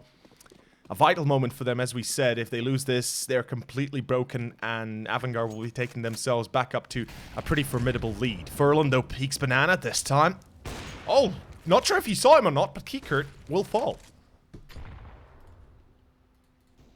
Well, certainly an interesting opener coming in. A lot of damage done onto Buster as well. Got to be careful here. The contact style of Furlan goes for the wide peak, tags him down to 3 HP. Not quite able to find the kill, but damn near enough, I suppose. Going to draw, at the very least, a rotation in from the A site, which, you know, kind of makes sense. I think they were going to do that anyway because... Or not. What's going on here? This is certainly interesting. They're rotating back now towards A, and I think this is going to be a complete misplay from the Ago side. It's Furlan by himself on 3 HP. Is at least able to survive for a little bit here. See what he's able to find. It looks like he's going to try and go for a sneaky wall bang, but deciding against it maybe. The bomb has yet to go down, will eventually get planted in here. And sure, it's still a man advantage for the CT side, but so many of them locked out. They're all coming in from construction. This looks absolutely ridiculous right now on the minimap. Trying to get these wallbangs in. Furlan not finding anything, however, at the moment. Just wasting time at this point. They do have kits available. They do have utility available. But again, it comes down to the post plants. One clean spray down could end the round here and now. And the CTs, they really are not feeling it. They're actually moving to save. Ago, my goodness, it is very, very messy at the moment from them. So indecisive. PHR does manage to get one, will be able to back away, but it's another round for Avangar, and they're okay, you know, if a couple players die or whatever in that round, because they've got a great deal of cash available. They're just happy to extend the lead. And one could argue, even if they didn't have too much money to work with, as long as they win, that's the only thing that matters for them. It's Inferno we're talking about here, and, you know, T-side Inferno is not exactly an easy side to play. People could argue, yeah, sure, you know, Ago, they know, Avangard, they can't afford to lose, they can't afford to give away too many rifles, but then again, when you think about it, Inferno in itself is a map that allows for ecos to thrive as well, if you think about it. If you take pistols, if you take Tech 9s, if you have a few SMGs, you have a great number of tactics you can run with a diminished buy, or at least with a buy that doesn't have the ops or the AKs. So Avangar, in this case, what I'd like to see out of them is, you know what, screw it, buy Mech 10s and just go for a quick play. Try to break Ago mentally. One thing that perhaps too many people do not realize in CSGO, if you're not in the game mentally, if you're feeling, it seems like another round stop. Okay, fair enough. Another technical issue. We'll be, of course, continuing as soon as we can. But back to the point at hand.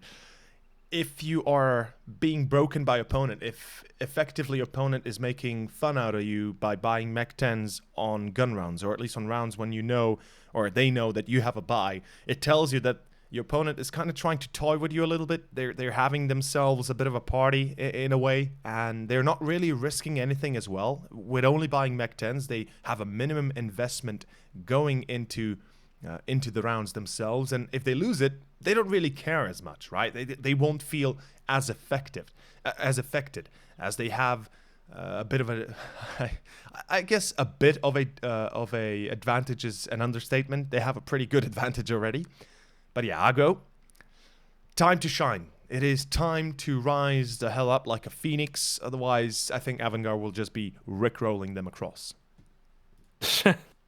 Yeah, a little bit. It is getting to that point again where we saw, you know, on train it was also fairly back and forth to begin with until eventually Avangar just got that one step ahead. Then moving into their stronger CT side, we're able to just steamroll Ago ultimately, you know, just not very ready for it, and the great rotational play, and again, Adren, that fantastic CT-sided player.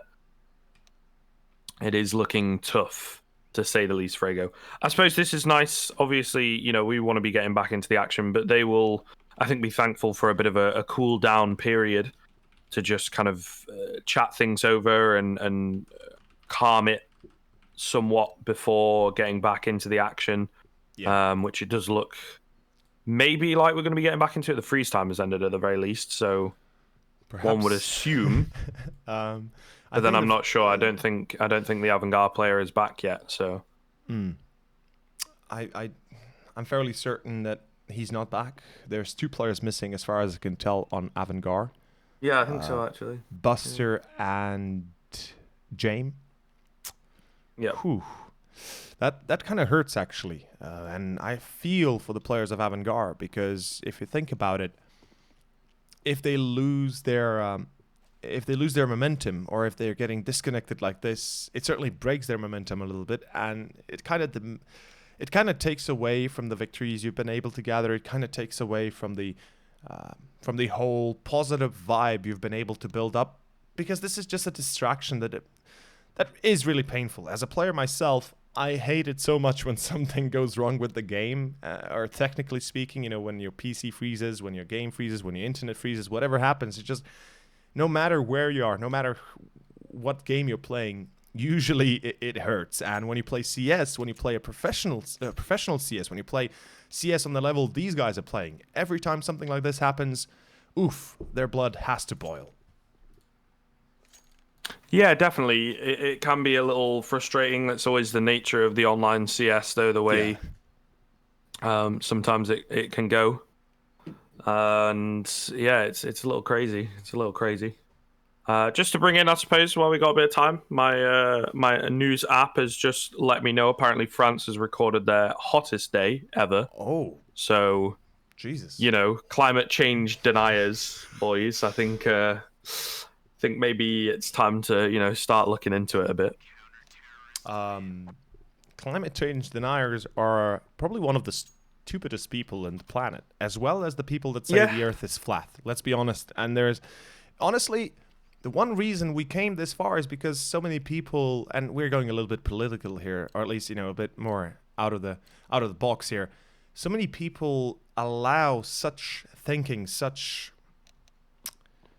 way of, or allow people with that kind of mindset, with that kind of, if you know what I mean, with that kind of thinking to get into positions of power, to get into positions of where they effectively can control a certain aspect of the world. It might not be on a big scale, but if you count the fact that there's so many people in the world, there's definitely a lot of people on that kind of scale, and it all adds up to a big middle finger to everybody else. So yeah, hopefully. Well, we're not gonna burn to death within the next 50 years, but by the looks of it, we just might. And this summer, holy hell, it's hot. By the way, may I ask, how hot is it in France? I didn't look too deep into it, I'm gonna have to admit, but I would imagine somewhere around the 50s, right? Like, I don't even want to know. Well, I will get back to you on that. Fair enough. I'll take you by your word, and of course, who's going to take them by your word as well? It's going to be AVG. They've got themselves the round back. It's going to be a continuation of the game. Minute 31 seconds in the round, and it looks like a pretty big default for Argo, and it is going to be a bit of a slowdown. 4-2 as Argo have themselves the op on Furlan. At 14, that's a problem. But I'm kind of considering, or excuse me, I'm kind of thinking here, is this another B player or is it the fake? Certainly with the way they're moving their player, Dren, back towards T-base, it looks like it might be a bit of a fake.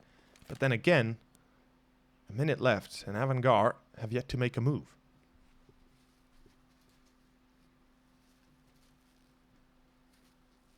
Yeah, it is definitely a slower one. Can sometimes be the nature of Inferno, however. Sparrow in a pretty key position here. He's going to maybe have a couple players meet him, or the timing there is moving into long hauls goes a Dren. Sanji will go down, though. At least it's the 1-for-1 trade. But it does make life slightly easier for Caper. He peeks up at the right time, able to get one, able to get two. Drops the bomb. 20 seconds left as well now for James to try and find something here, and not going to happen. Beautiful hold coming in from Caper, as it will be a third round for Ago. A bit of an indecisiveness coming out from AVG, and I guess in the end we can say that perhaps cost them the round as well. But overall, Ago, they find themselves the victory. They find themselves a single round difference. Double up coming out for Sparrow and Furlan. And we should mention double up. It's amazing on Inferno, but it has to be utilized properly. And above all else, if it does come down to a retake, the double up usually is not exactly a good weapon to choose, or at least have in that kind of scenario. But for the moment, AVG, they're forced to play pistols and Kevlar themselves, and AK on Sanji. Overall, should be Ago at least tying the score here, which is the operative word being should, right? That's what we should be seeing. Sparrow, free kill for him, and I think we're back to the same old, same old. This should be Ago taking it away here. Yeah, indeed. Pretty good stuff from them in the past couple rounds, but yeah, it would seem the crazy shenanigans of back and forth, of force buys winning, etc., are definitely falling by the wayside, which is nice, because we like the clean Counter-Strike for sure. The messy stuff does get a little tedious from time to time. And talking a clean Counter-Strike, beautiful hold coming in there. Yeah. Sure, they're only against, the pistols, but still really working well off of each other, and that kind of bodes well for Ego going into these next few rounds. It does, really. One thing we perhaps didn't touch too much on is the fact that the economy of Ago, or Ego, damn, I'm pretty bad at pronunciations of Ago, or Ego, goddamn, is the fact that their economy is vital. If they're able to keep a relative good bank on the majority of their players, if they lose a round, it's not going to be as impactful as if it would be otherwise if they had no money. And, that's something that perhaps too many people disregard as not really being that important, but in fact, it is a vital piece of their whole game plan. If they're able to contend against gun rounds of Avangard, even losing some and still being able to buy the next, then they have a chance of winning this map, or at least this half. But if it goes the exact opposite, if they lose a round, then rebuy, lose again, and then rebuy, and then lose again, they find themselves in this cycle continuously. It's something the CTs, even with the new economy, cannot get out of. You will continuously be forced to play ecos here and there and here and there. And here we go. A play coming out. Sanji, this time the entry is his. It's going to be Grubby with a second refrag, but it's Jame that keeps it clean. Caper and PHR, though, somewhat useful in the defense. Not good enough, though. A 2v2 and Jame and Kiekert. The two men, I think we could say, they can rely on winning this kind of clutch, although Furlan and PHR equally as good, or at least equally as quality players. 4-on-4, or 4-2-4, excuse me. And PHR coming out through house. This is a difficult spot for him to break, though. He's being spotted, or at least watched from pit. It should be a free kill to Kiekert as soon as he jumps out. Although, just as I say it, the jinx is real. It's Jame back to a 1-on-2, and, well, he misses the shot. He misses everything. And now go. They close it out with a victory. 5-4. Avangard failed afterplant. Yeah, and kind of surprising, you were saying, a little bit of a tough one for Ego, both coming in from different angles, and seemingly under lock and key from the T side, but just kind of whiffing their opportunities. Definitely falling off since that kind of extended pause.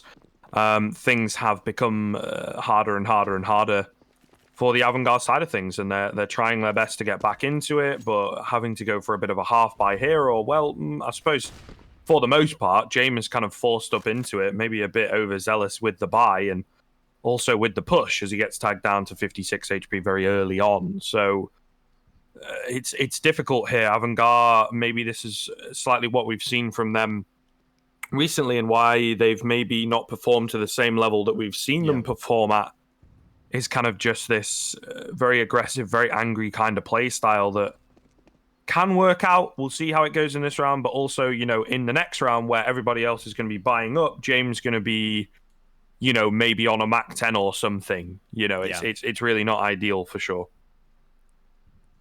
Indeed, it's not ideal, although they can still pick up a victory potentially. They take down Furlan early on and perhaps isolate the target in CT alone.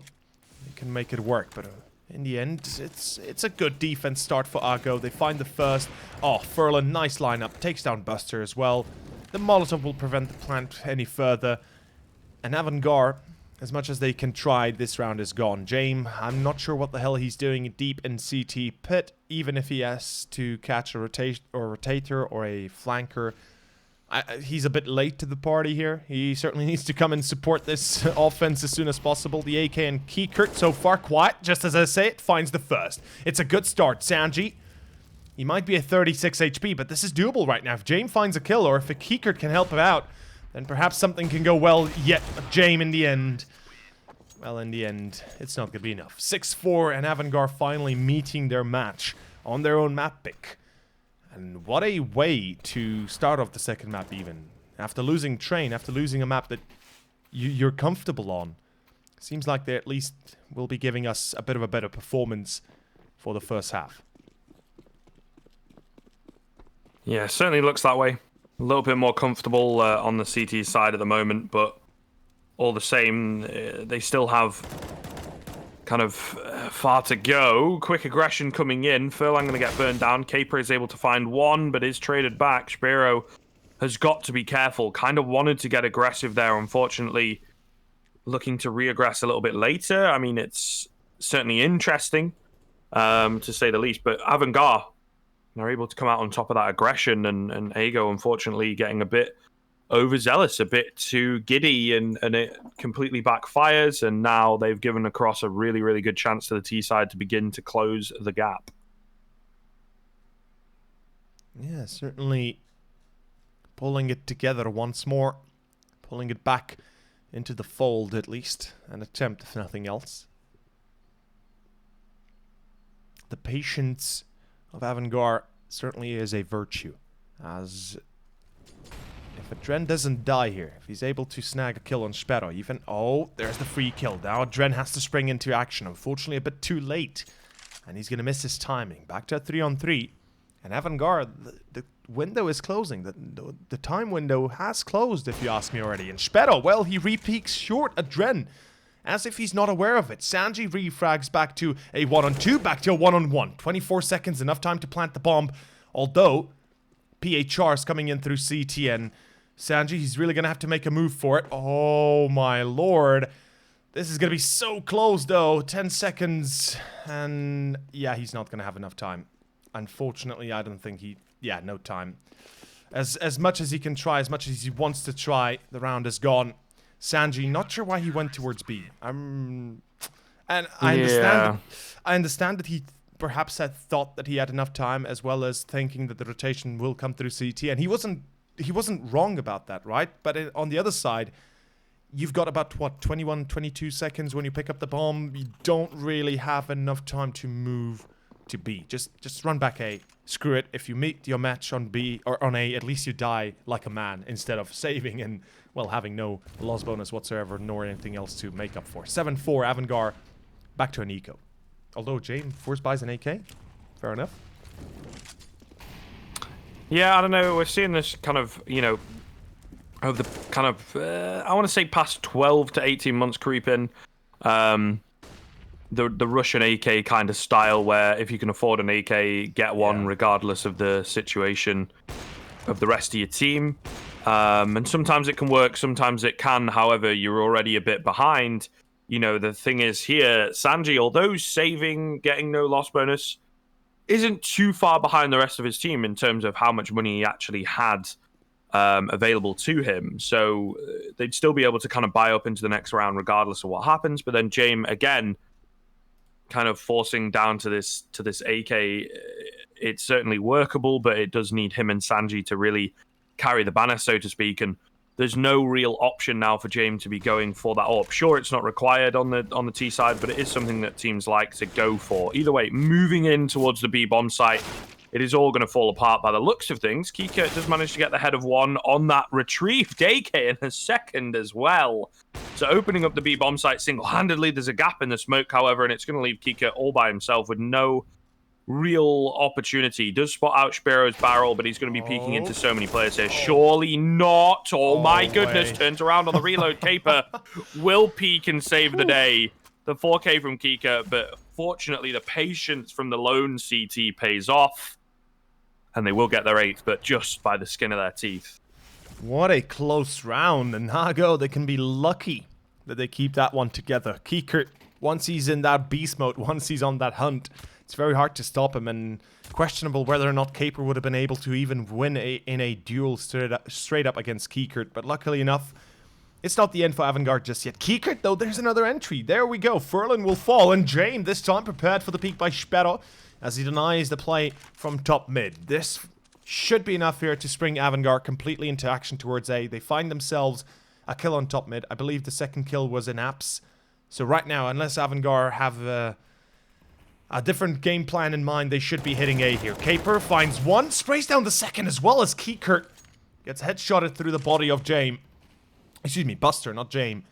But in the end, Grubby and PHR, it's a saving round for them, almost certainly so. Ago, they know that their money's not too good, and they're kind of in the position we were discussing earlier, where sure, they win the rounds, sure, they get themselves into a good position, but they're not exactly economically viable for the long range or the long con. Luckily enough, it's going to be the 14th up next, so as long as they keep the AUG and the AWP alive, they can rebuy the next. Not a problem. You know, they get themselves back into the game. But yeah, Avangard, this is a bit of a poor performance given what we've seen on train, and given that this is their map pick, one of their best maps, effectively, if you look at statistics even.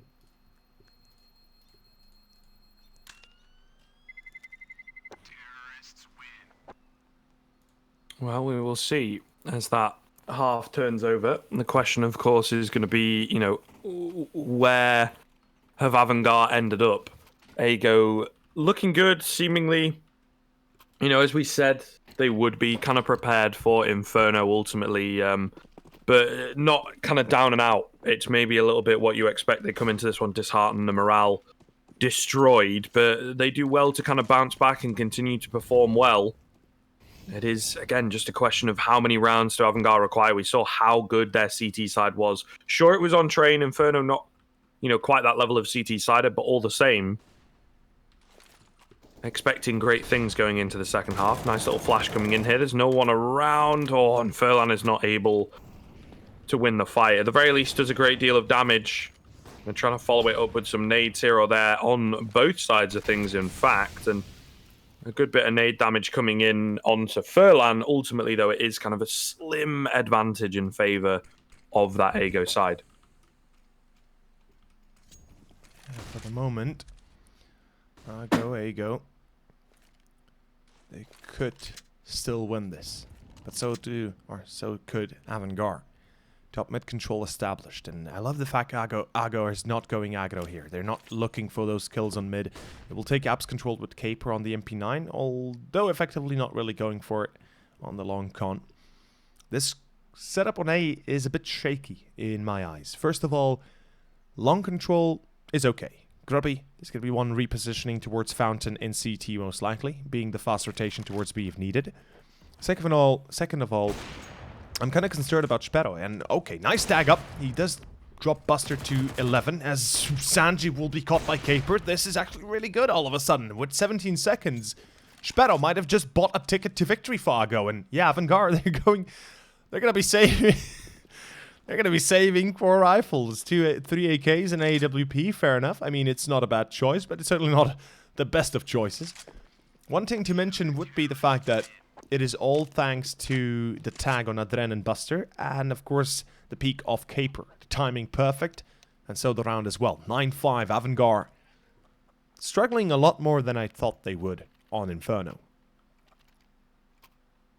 Yeah, it is really surprising to see. For sure, and we do have this pause coming in maybe, you know, a little too late at this point, but we'll have to see how it goes. It has just been a really, really kind of indecisive half, as we see in the previous round. You know, they end up saving with 4 people. It's a little crazy from Avangard, and I think they are a bit shook. Maybe they weren't expecting it to be so much of a challenge, and we've seen very few kind of executes and things coming in from them. Again, you know, with the Dren coming in really, really recently, I suppose there is that to consider. But all the same, they've just kind of been trying to brute force their way in towards sites, not really working out. Then they'll just back off, and then it's either they end up losing as they get contained, or they end up saving.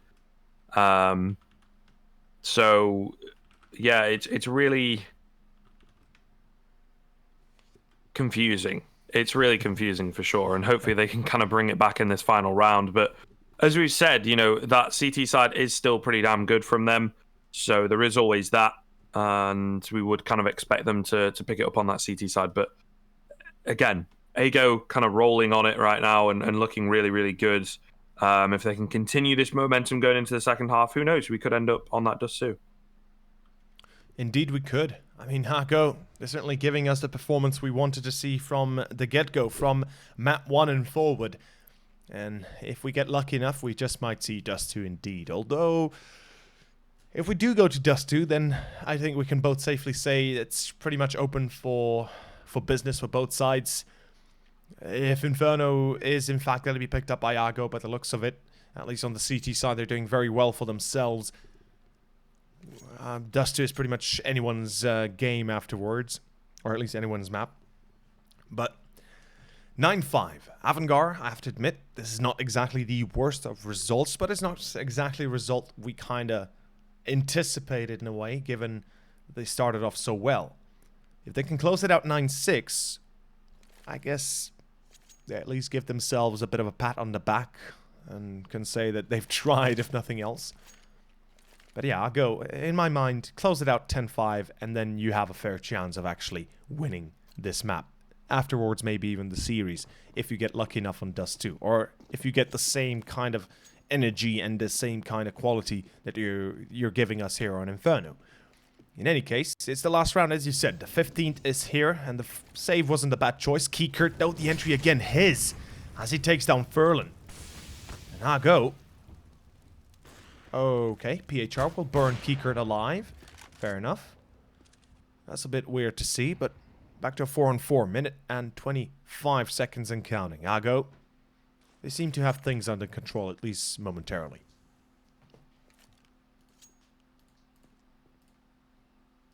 Certainly an interesting start as AVG kind of, this is smart, doubling back towards B.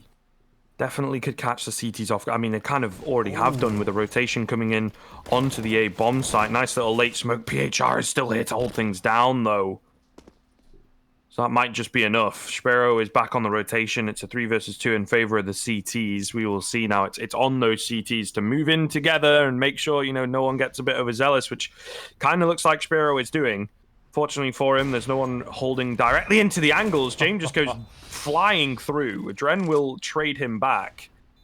Now into the 1 versus 2. They're both coming in together, not able to cleanly find that first. And it will be a 10-5 half then in favor of Ago. Pretty decent CT side comes out from them and kind of revitalized in the second map. Definitely not what we were expecting. Absolutely not.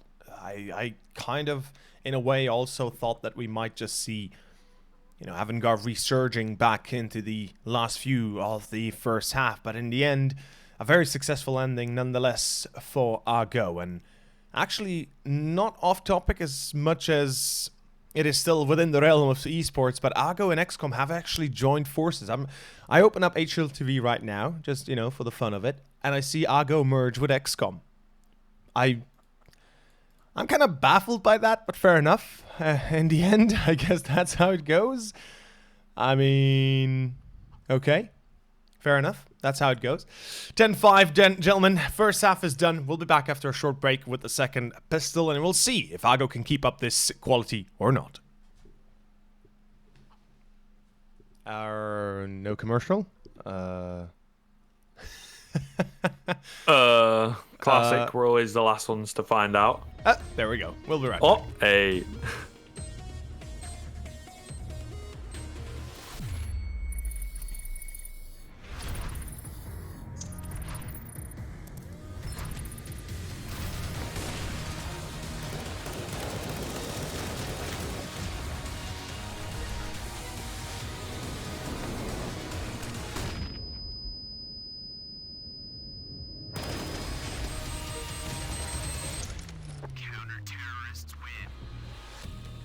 GG.BET. Made for live betting.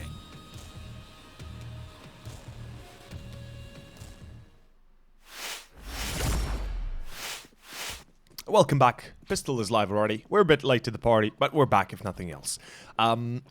We'll touch that subject of the merge between Argo and XCOM in a moment, but right now...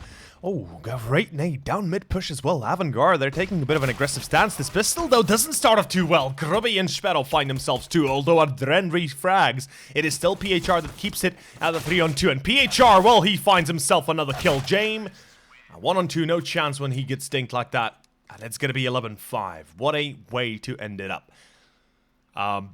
Yeah, since this is an eco round for AVG, I have to admit I was a little bit shocked to read this, although effectively only Furlan and Grubby are the actual players on Argo, or at least signed players, and I guess in a way I kind of understand why they merged. They can at least use the players as a single team now and effectively build the best possible lineup they could, and I think that's a good choice. I think that actually gives them the upper hand against pretty much anybody on the Polish scene, especially Aristocracy and VP.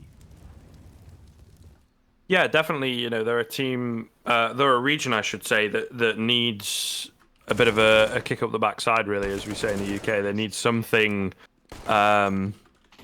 to spur them on, to make them better, because obviously we saw for so many years how dominant Polish CS was, and, you know, a top contender, major winners, and, you know, always, even despite maybe kind of dropping off a little in the kind of 2015, 2016 years, they were still top contenders, right? They were still winning tournaments. We all remember the ESL New York, the ESL 1 New York, of course, that fantastic run that they had, and the great rounds and whatnot. But either way, we're back into the first gun round of the second half. We'll see. Can the Polish CS, the new boys, AGO, XCOM, whatever's going on there, can they pull this one through to a third map? That's the real question. They do have a pretty hefty lead, but we saw how effective Avantgarde's CT side was. This might be a bit too steep of a hill to climb, however. It certainly feels like it's a ladder with a few spikes in the way, although James, he's going to find himself a frag on Caper. That'll be a problem. Avantgarde, with the entry on their hands, unless they make a crucial mistake on B and completely let themselves open for business, or, you know, let themselves go off the defense, we should be seeing Avantgarde rotating a third player. There we go. It is, of course, James coming across here, as AGO look to commit to B fully. One thing to mention, AGO, not exactly the best of teams as of late. As you said, their runs in the past had been amazing, but ooh, Sanji and Kikert, okay, fair enough. There it is. That's going to be it. PHR gets a single refrag. Sparrow tries with the pre-fire. Not going to work out. And it's going to be 6 rounds to Avantgarde. At least double down the result, or not really double down, but effectively half the result of AGO. It's going to be a rebuy for AGO. Yep, there it is. AK's coming out. The Mach 10s as well. A few pistols, a few utilities here and there. Caper. Having 2k in the bank. Wait a second. Caper could have bought an AK. Why didn't he buy an AK or Galil at least? He could have dropped another rifle to AGO. Instead, Sparrow, though, will be caught. So there's that. Back to 5-on-4 by the looks of it. And should be a pretty clean round for Avantgarde, if you ask me. They're going to be playing a little bit more aggressively right here, right now. They'll be taking themselves up a notch and trying to do as much damage as possible early on to try and abuse the fact that AGO might not be prepared for any sort of early incursion into their positions. Somewhat of a miscommunication, though, for sure.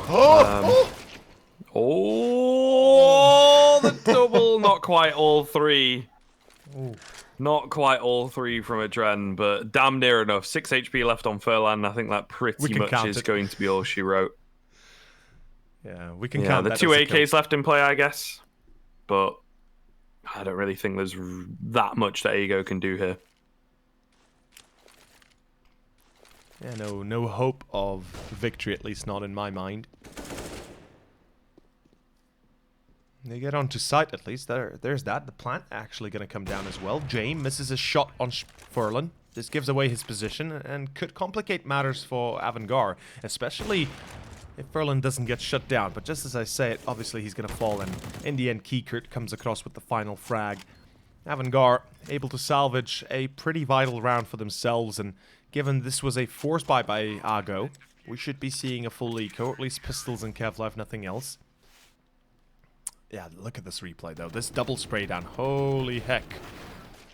That could have been a perfect hat trick for Adren. And what a way to start off a new career for Adren, right? I mean, he joins from Gambit to Avantgarde, and effectively it is a bit of a, you could say a bit of a downgrade here in a certain way. It's not exactly the best team he could have hoped to join, right? Especially that kind of brief stint, I guess, in phase where they were never really sure whether he was like on the team, whether he was like a sub at the time. And it was something, I suppose, you know, everybody was saying they need a little less star power, and Adren, we've seen at the peak of his career, at least, has been that kind of star support player where it's like he's a taco type, you know, where he has some pretty decent fragging power, but kind of from behind the scenes, so to speak. Fortunately, doesn't work out on phase, and this is where he kind of ends up back into that CIS scene, where maybe he feels a little bit more at home. But I feel like he's been around for so very long that it's kind of like at this point he has a bit of the Hiko syndrome, where it's like money is not so much of an issue. Yeah. It's more about winning tournaments. It's more about the legacy rather than how much salary you're getting or whatever. Yeah, I'm inclined to agree here. Money definitely probably isn't a problem. I mean, with FaZe, they won the E-League Invitational, I think, and was it Miami or was it New York Blast? I think Miami.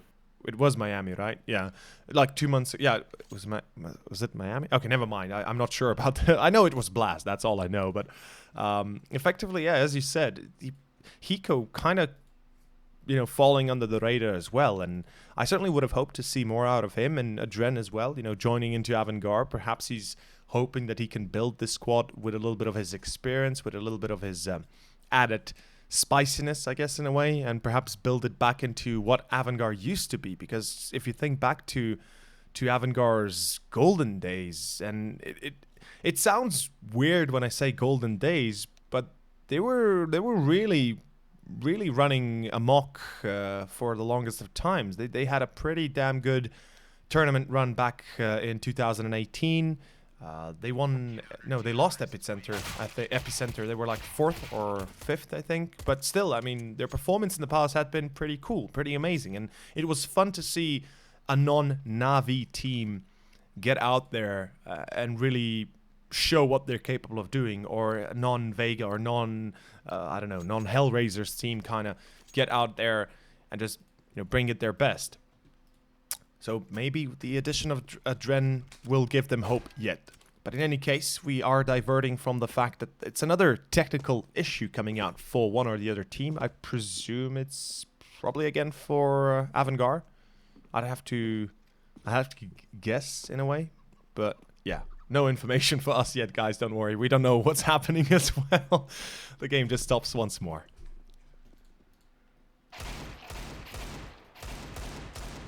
It is somewhat tedious, unfortunately, but I think before we ended here, so to speak, for just a second, it was looking like a little bit of a pick-me-up for AVG. They'd won a couple rounds, if I am not mistaken, looking slightly better. Yep.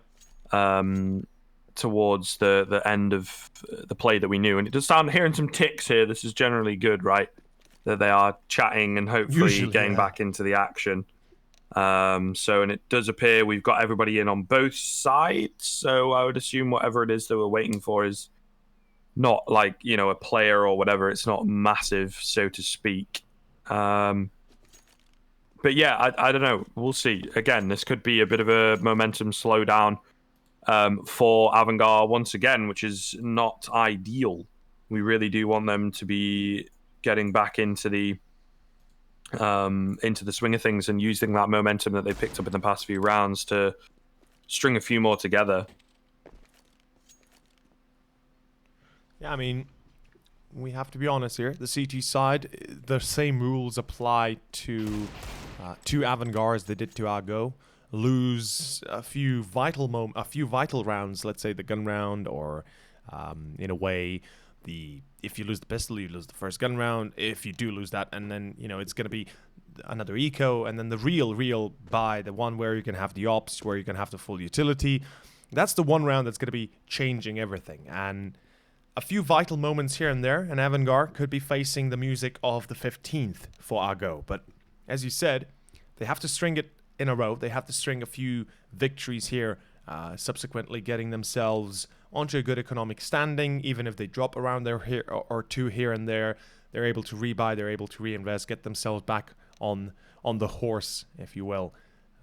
But yeah, overall, this technical pause, it has to affect both sides. And at this point, we've already had about 15 minutes overall pauses in between all rounds, and it plays a bit of a role into the players' mindsets as well.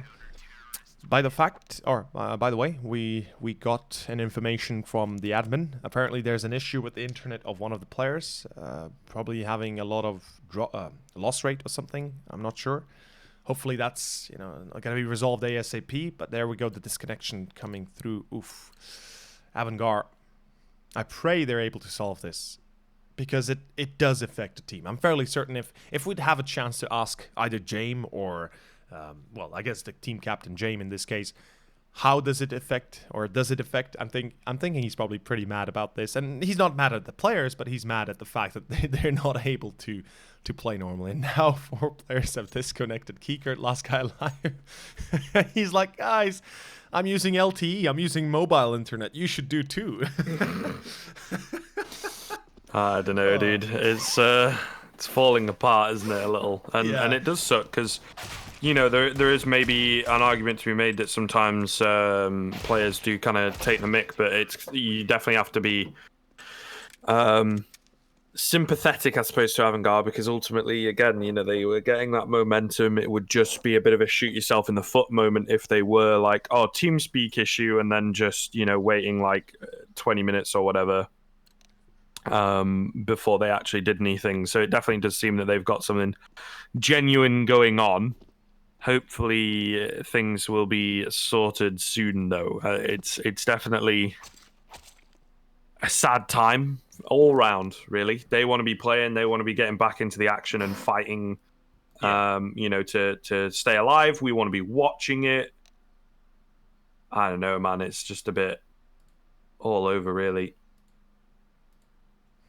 It is a bit much, and I wonder right now if Avangard can't resolve this in time, we could see a forced intervention from the admins, because Ago, there is a time limit to these technical pauses, and you have a certain allotted time to solve this, to try and resolve this, and if you can't do it in that allotted time, you either have to find replacements or concede a map, if nothing else. And I mean, we've seen technical issues go for prolonged periods of time in the past. So yeah, I really pray Avangard are able to solve this issue and, you know, maybe get themselves back on the board. But then again, this is kind of, I will admit I'm a bit touchy on this subject, because I really hate it when we have breakups like this during games. It's such an important game as well, since it is elimination game, and,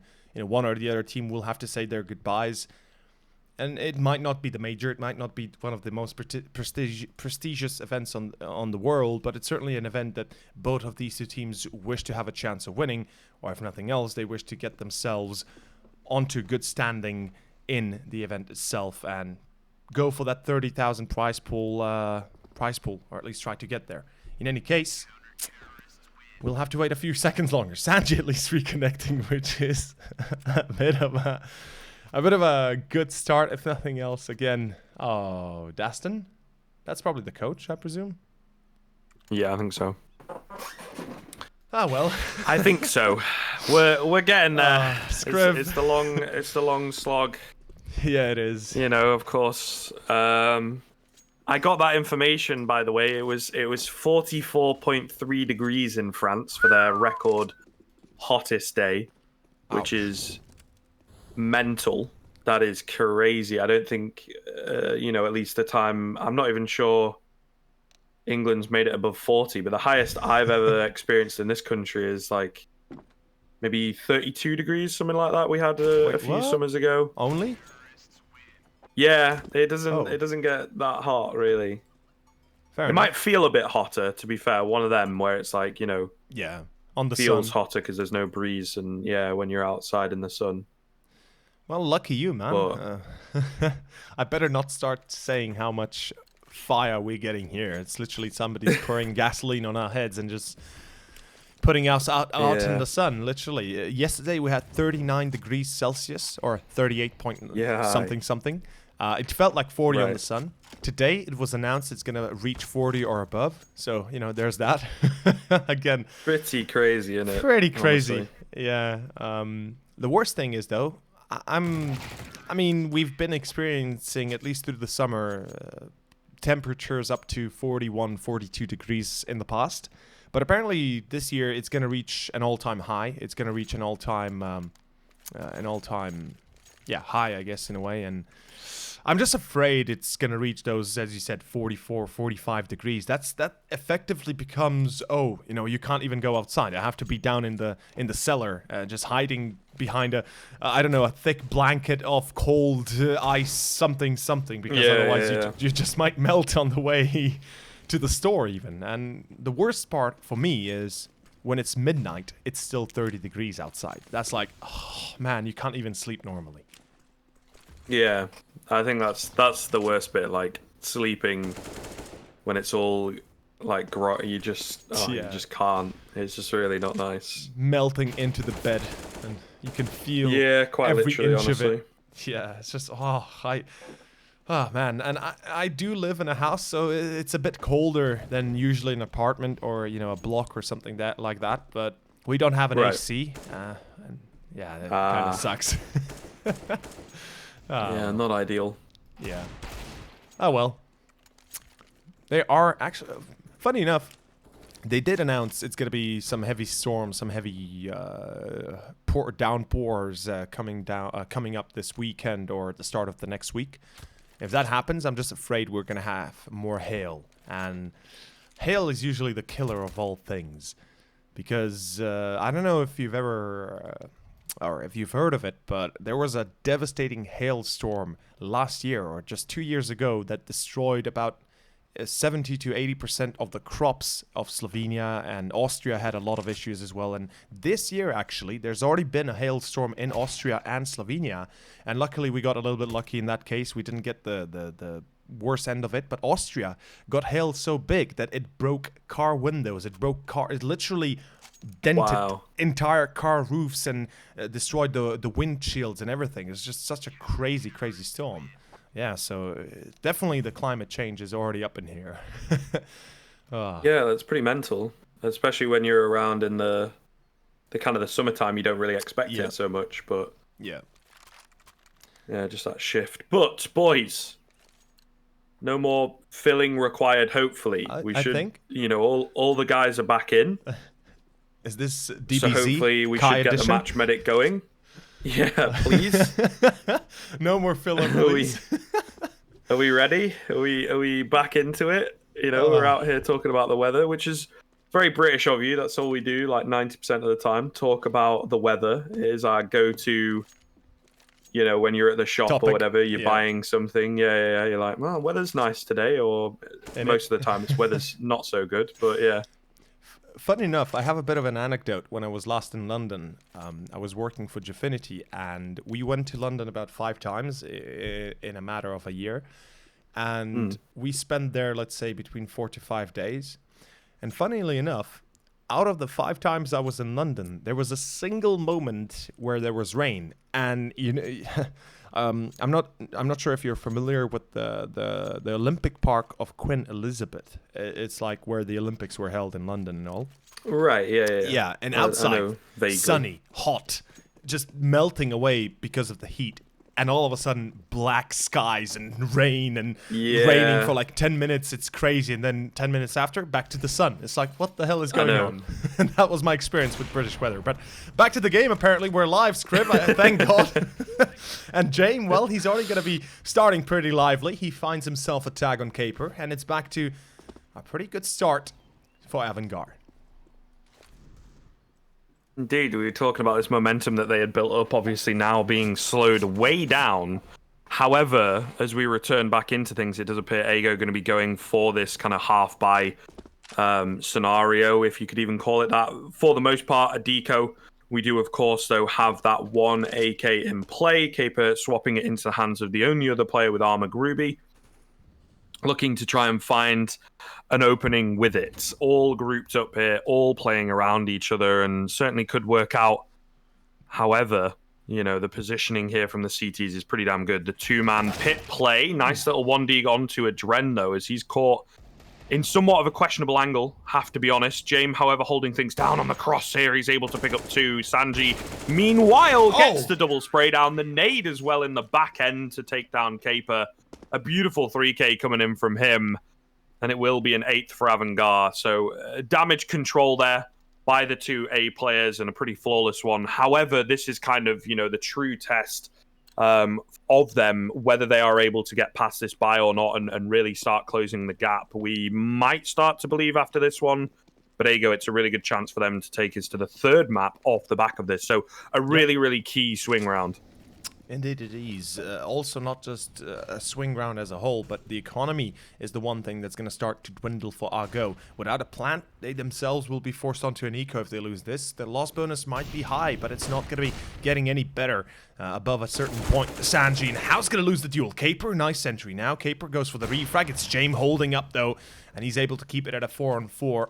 With a Dren going through library, he's been heard, but oh, Buster through the smoke, that's a mistake. James, luckily, able to shut down Furl and at least buys time for the retake to happen here for Avangar and a 3-on-3. But what, James? What? Why would you push out a balcony? What is going on? Oh my lord, and that's a bit of a waste. James throwing it away.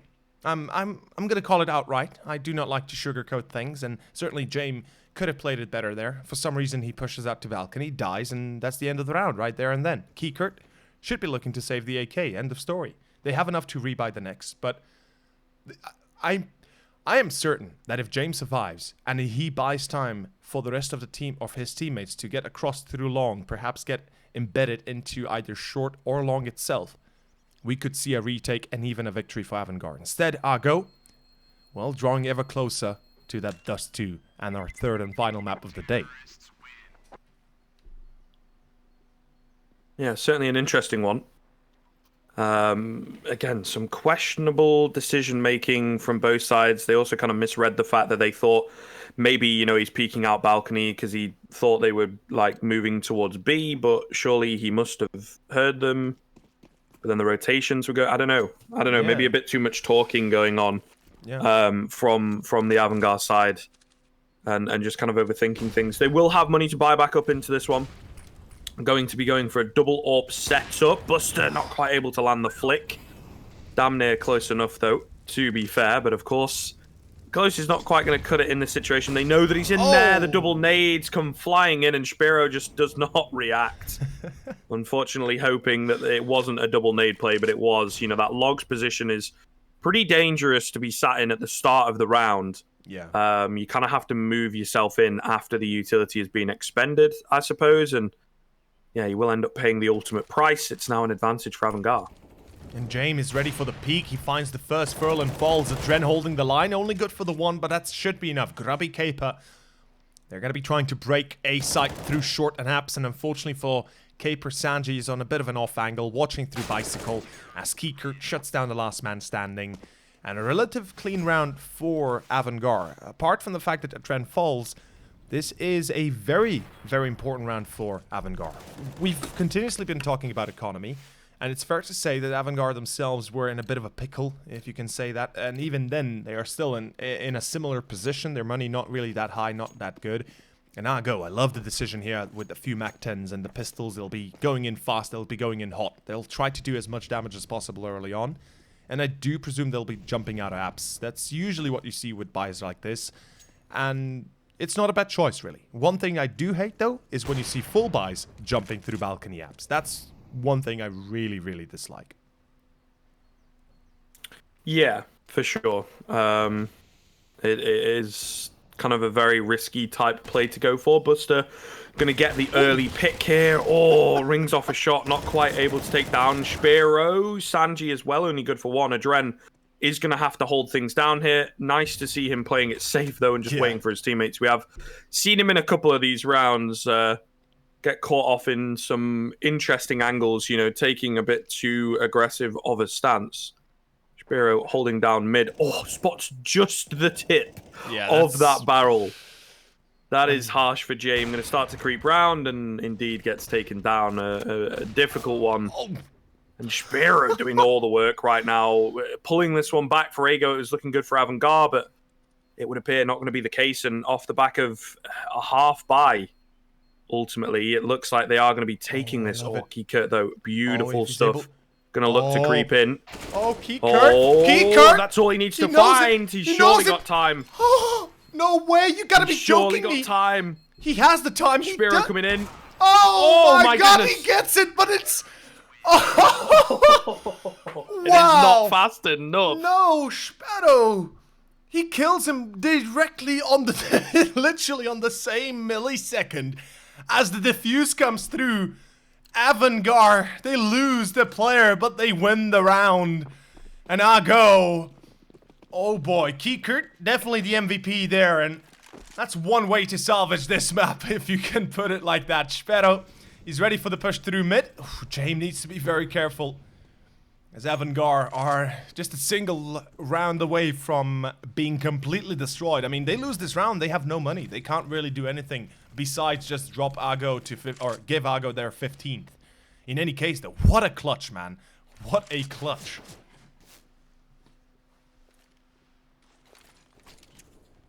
Well. Maybe, just maybe, that is the turning point for them. We'll have to see. It's going to be difficult, to say the least. But all the same, I mean, those are the types of rounds where the individuals, you know, and those crazy situations can really spur you on. And also, you know, if you are a very emotional team, the lows, so to speak, can really affect you. Looks like we're going to be seeing a very quick burst in towards B here, but only from 3 of the players. This is certainly risky.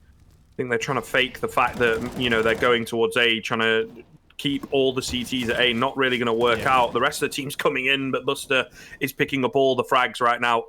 Caper is trying his damnedest to find something. Will take down one. Nice wide peek from Kiekert, though. Brings it back into now a 4-on-1 with the Drens that'll chime in, and PHR too far away to really find anything. 20 seconds left. Not looking likely. Well, PHR can do some damage at least, but then again, as you said, the victory is looking unlikely, to say the very least. I'm getting a bit concerned here for Ago, and it's still okay. I guess they have a 2-round difference. They'll be going on to an eco next, or at least something similar to an eco. Although Sparrow has almost 9,000, perhaps you could see even a buy up with AKs. They have enough to drop 2 AKs as well as have an AK on Caper without utility. So yeah, this is it gonna be a buy? Okay, fair enough. You know what? Ago realize we won't risk it. If they had bought here, they certainly would have put themselves up for grabs, and Avangar might have even had a chance to tie it up exactly from that point forward. But luckily, Ago, they still have an SG and AK, and they can make short work of anybody coming close. Sparrow, there it is. The double up will not work out this time. Buster will be caught. Kiekert blinded out, but he gets a frag. And he's able to pull it back into a 4-on-4. What a close game. What a close battle this has been. Kiekert. Oh. Scriv, that was a close one. If Kiekert dies there, that might have been an unstoppable wave of terrorists flowing on towards B, and maybe even the round afterwards. Yeah, indeed. But thankfully, because he's playing like AWP, it's kind of not the end of the world that he's left on low HP. He's able to back off and, you know, play another angle where really if you miss a shot, you're kind of done. In comes the utility, however. They're going to be forced off their angles. Down goes Kiekert. Adren going to have to go huge here from the new box. He's only able to get one. That might just be the opening that they need, but we'll see. James is still alive, looking to get aggressive. He will move round, but ends up going down. Maybe a bit too aggressive. Yeah. Another clutch situation required then. A 1 versus 2. They are yet to plant the bomb, but they are feeling relatively safe, and Sanji has very little information to work with. Slowly but surely, he is trying to creep in here. With 30 seconds left, surely the bomb has to go down soon. However, Caper is holding this angle and perfectly is able to execute. 14th round coming in for Ago and Avangar.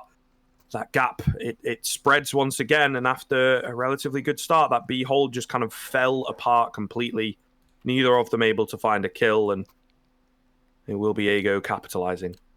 If we can point it to a single mistake in that scenario, in that round, it would, for me, be James being overly aggressive. It is a 2v2, and I understand that everything up to that point might have mattered up to that point, but afterwards it's a 2v2. You do not need to push. There was no plant yet. There was no real chance of victory, at least not given to Ago on a silver platter yet.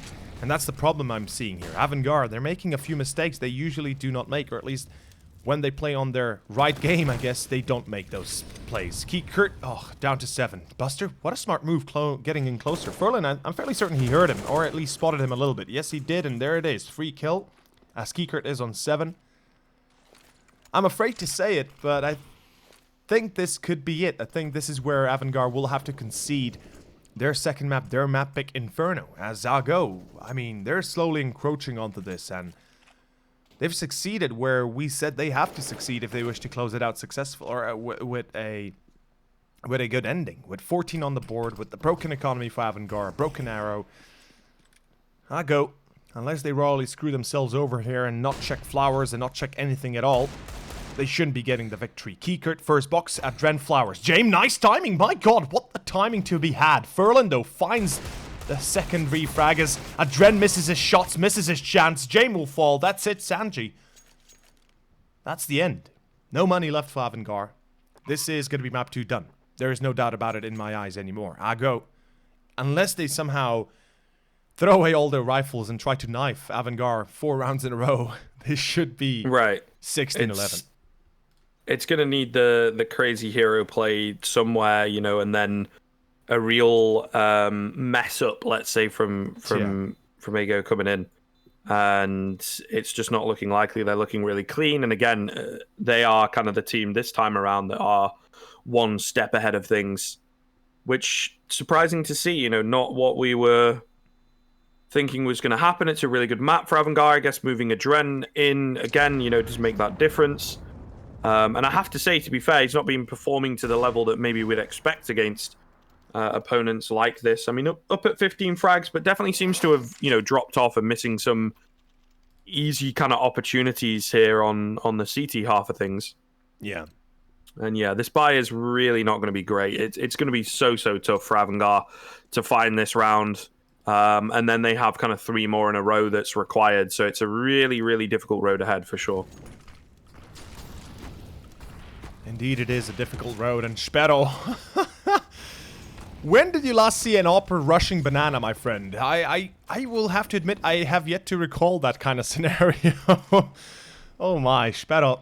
Perhaps a bit too eager to close the map. And, well, that will cost PHR his life as well. In Avangard, as weird as it looked for them, as bad as it looked for them, this might not be the end just yet. Good refrag from Caper. Sanji keeps it at a 3-on-2, though. And Zago, they'll spring into action hitting a site. As far as I can tell, Avangard will have a chance of a retake, and a pretty good one at that. They don't have a kit, though. Time is of the essence. Grubby and Furlan. This after plant has to be absolutely immaculate, excuse me.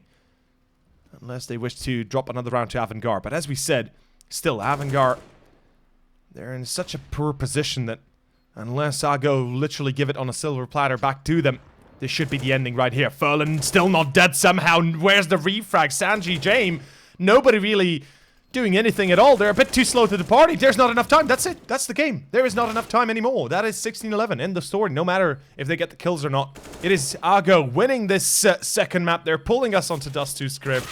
And we will not be ending as easily as we believed it to be. And I have to admit that this is certainly a bit of a wilder turn than initially imagined. Yeah, definitely surprising. Definitely surprising. And you know, credit where credit is due. Ego really pulling it out for sure. And impressing, to say the least, on that second map. And it's an odd one. They get demolished on their own map pick, and then they're able to kind of, I'd say decisively, it wasn't like huge victory, you know, not the same discrepancy in terms of score, but still pretty damn good stuff from them, and excited to see what Dust 2 holds. Indeed, and of course on top of that, Bombshell will be going on to our short break as we move on to our third and final map of the day. Elimination match still in progression here for Zago and Avangard, and, well, Dust 2, last map of the night, or the day if you will, and we'll be back after a short intermission.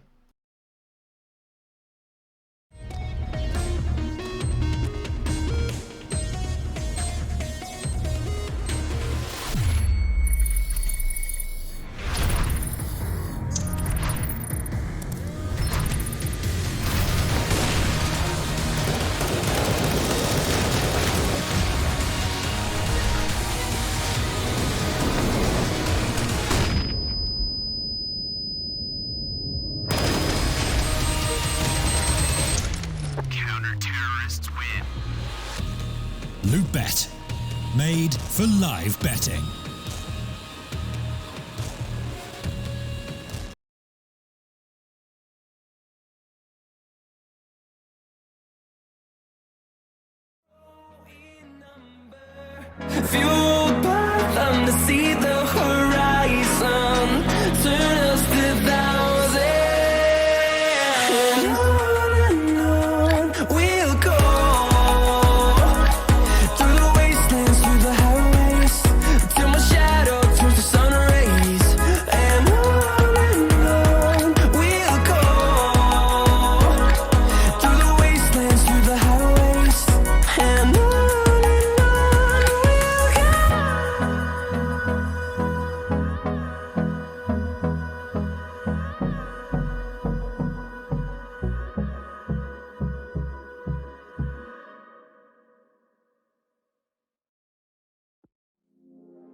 goes, there is also misery.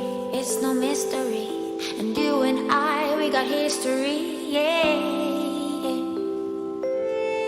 Wherever love flows, there is also tragedy. When we're in too deep. And you and I, we got history, yeah. Go look in the mirror, say, hey, I'm sorry for all the pain.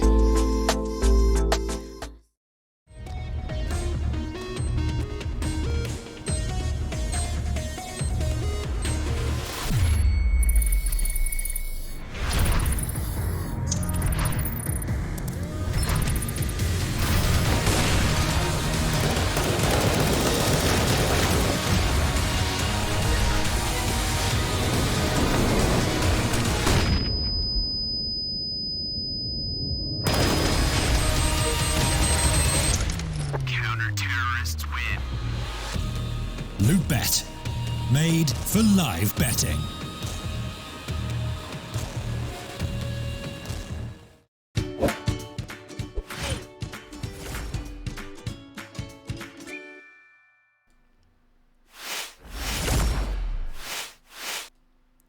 And we are not back yet.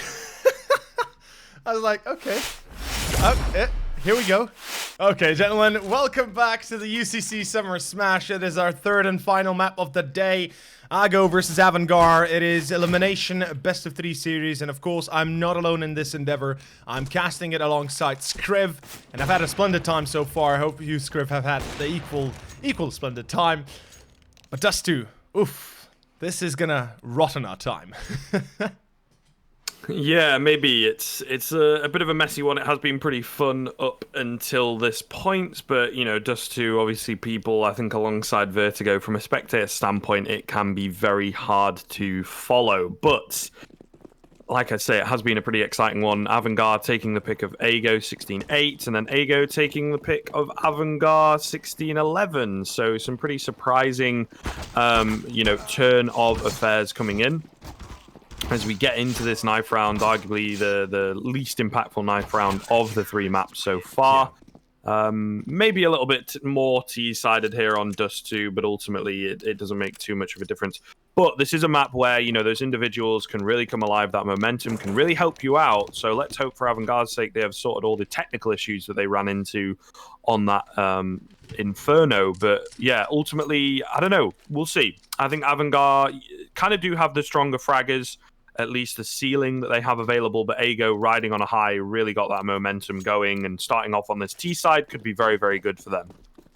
Absolutely. We could be seeing a pretty good start here for Ago if they're able to get themselves a good start once more. And Train, they were able to contend against AVG, but not for long. They really had a bit of a shaky performance. And then, obviously, on Inferno, it was the entire opposite of Train. 9-6 first half. Excuse me, no, it was 10-5 first half, yeah?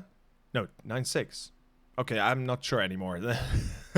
I'm losing my mind already. The delays were quite crazy. It was 10-5, by the way. Yeah, Sanji. Ooh, first entry is his. Ago. They look like they want to go out long to slow walk it a little bit, try and get themselves into a bit of a better position. Not going to be meant to be. And it's back to short for Ago. Seems like they'll be pushing all their efforts through short here, and with 3 players coming forward, James will be the first one to be engaging. Kiekert helps him out, finds a kill even. Now, it seems like Ago will not have the same luck they did on Inferno with the pistol at least. And James, yeah, that's pretty much it. PEHR, a 1-on-4 shouldn't be winnable for him. One thing to mention, Ago, I think they won pretty much all their knife rounds, didn't they? Train, Inferno, and Dust2 both. Yeah, I think so. So there's definitely that. They seem to be starting off on their more comfortable sides, but not really making too much of a difference here. Or is it? Or is PHR, indeed, gonna find a quick 2k here, and the B bomb site is open, isolating this now down into a 2 versus 1. It's gonna take a fight on the cross maybe, and it could to deny any craziness coming in.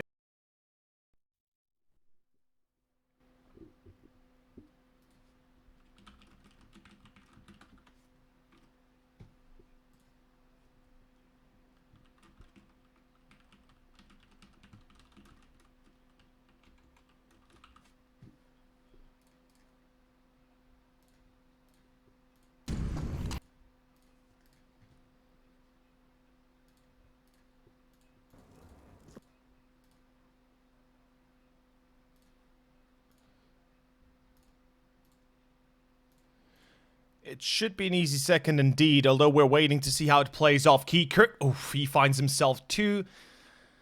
And yeah, the Pistols are not going to be doing much of anything really. And a clean round. Avangar, a 2-0 starting point and a perfect starting point for themselves. If they're able to keep on building it from here on out. Although, I have to admit that Argo, with the first gun round being here, with the SG on Grubby, I'm excited to see what they can bring out on Dust 2. They haven't been particularly well, saying particularly successful isn't really the right word, because they did win against VP on Dust 2, but then again, it wasn't exactly a victory they could be very proud of. It was a lot closer than initially intended, and certainly VP battled them tooth and nail, even though it was 16-10 in the end. PHR, though, finds 1. The first real effective refrag is coming through as Sparrow is able to bring down Sanji. Argo, they pick themselves up an advantage, and this could work out well in the favor of Argo, although unfortunately for Gruppy, alone through mid will be his undoing, and yeah, it's gonna be Sparrow and Caper. They'll be trying to salvage this as best they can, and I have to admit, this is already a good start for Argo. As long as they're remaining competitive, as long as they keep these rounds close and very unpredictable until the very last, they might just be able to buy enough of a momentum for themselves that they can break Avangar in half. Jay misses a shot and the double up retake. Ooh, that is gonna be hard. Double up retake is always a problem. Nice Kobe, though.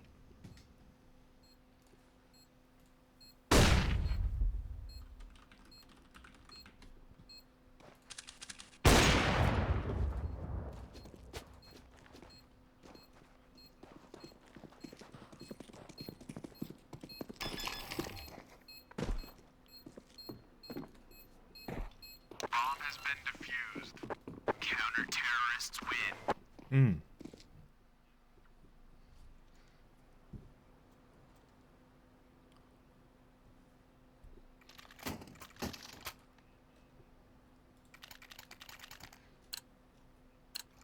On CT and yeah. Yeah,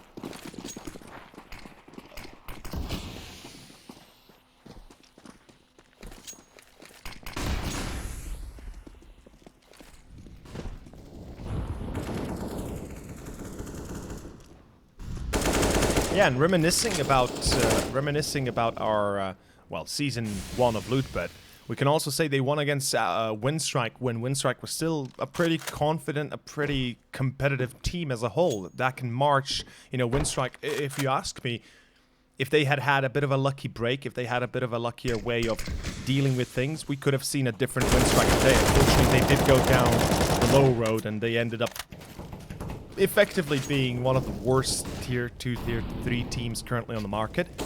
But Avangar played on Dust against them. They won 16-8, 10-5 first half on the CT of Avangar. And this could spell another kind of result like that. Although Argo, I feel like that even though this might not be their best map, even though this might not be their, you know, their go-to map always, they have themselves a few tricks up their sleeves as well. And as you said, Avangar, they've devised that push through short. Wait a second, Sanji gets 1 at least. That was a bit of a risky push. Dren sprays down 1 more. It's Caper to fall as Grubby will take the majority of the damage as well transferred onto him. Unfortunately, Argo isn't able to capitalize on top of this immediately, and James holding an elevator, getting himself a free kill. Double up, still not being wholly effective here, as Kiekert and James both got themselves a kill each. But as I was saying, Argo, I'm fairly certain they allowed this map to stay in the map pool for a reason, and we should be seeing those reasons come up within the next few rounds. Otherwise, then, you know, we could start to ask ourselves, why didn't they leave Mirage? Why didn't they leave perhaps something like Overpass, given the fact that they've played so many maps of it already in the past?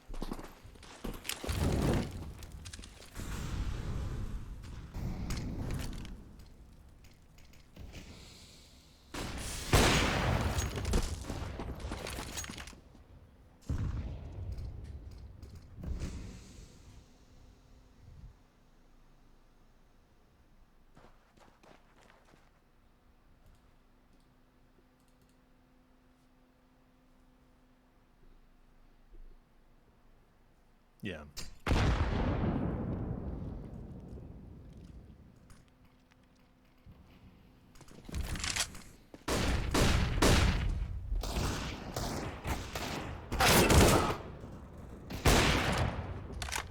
Oh.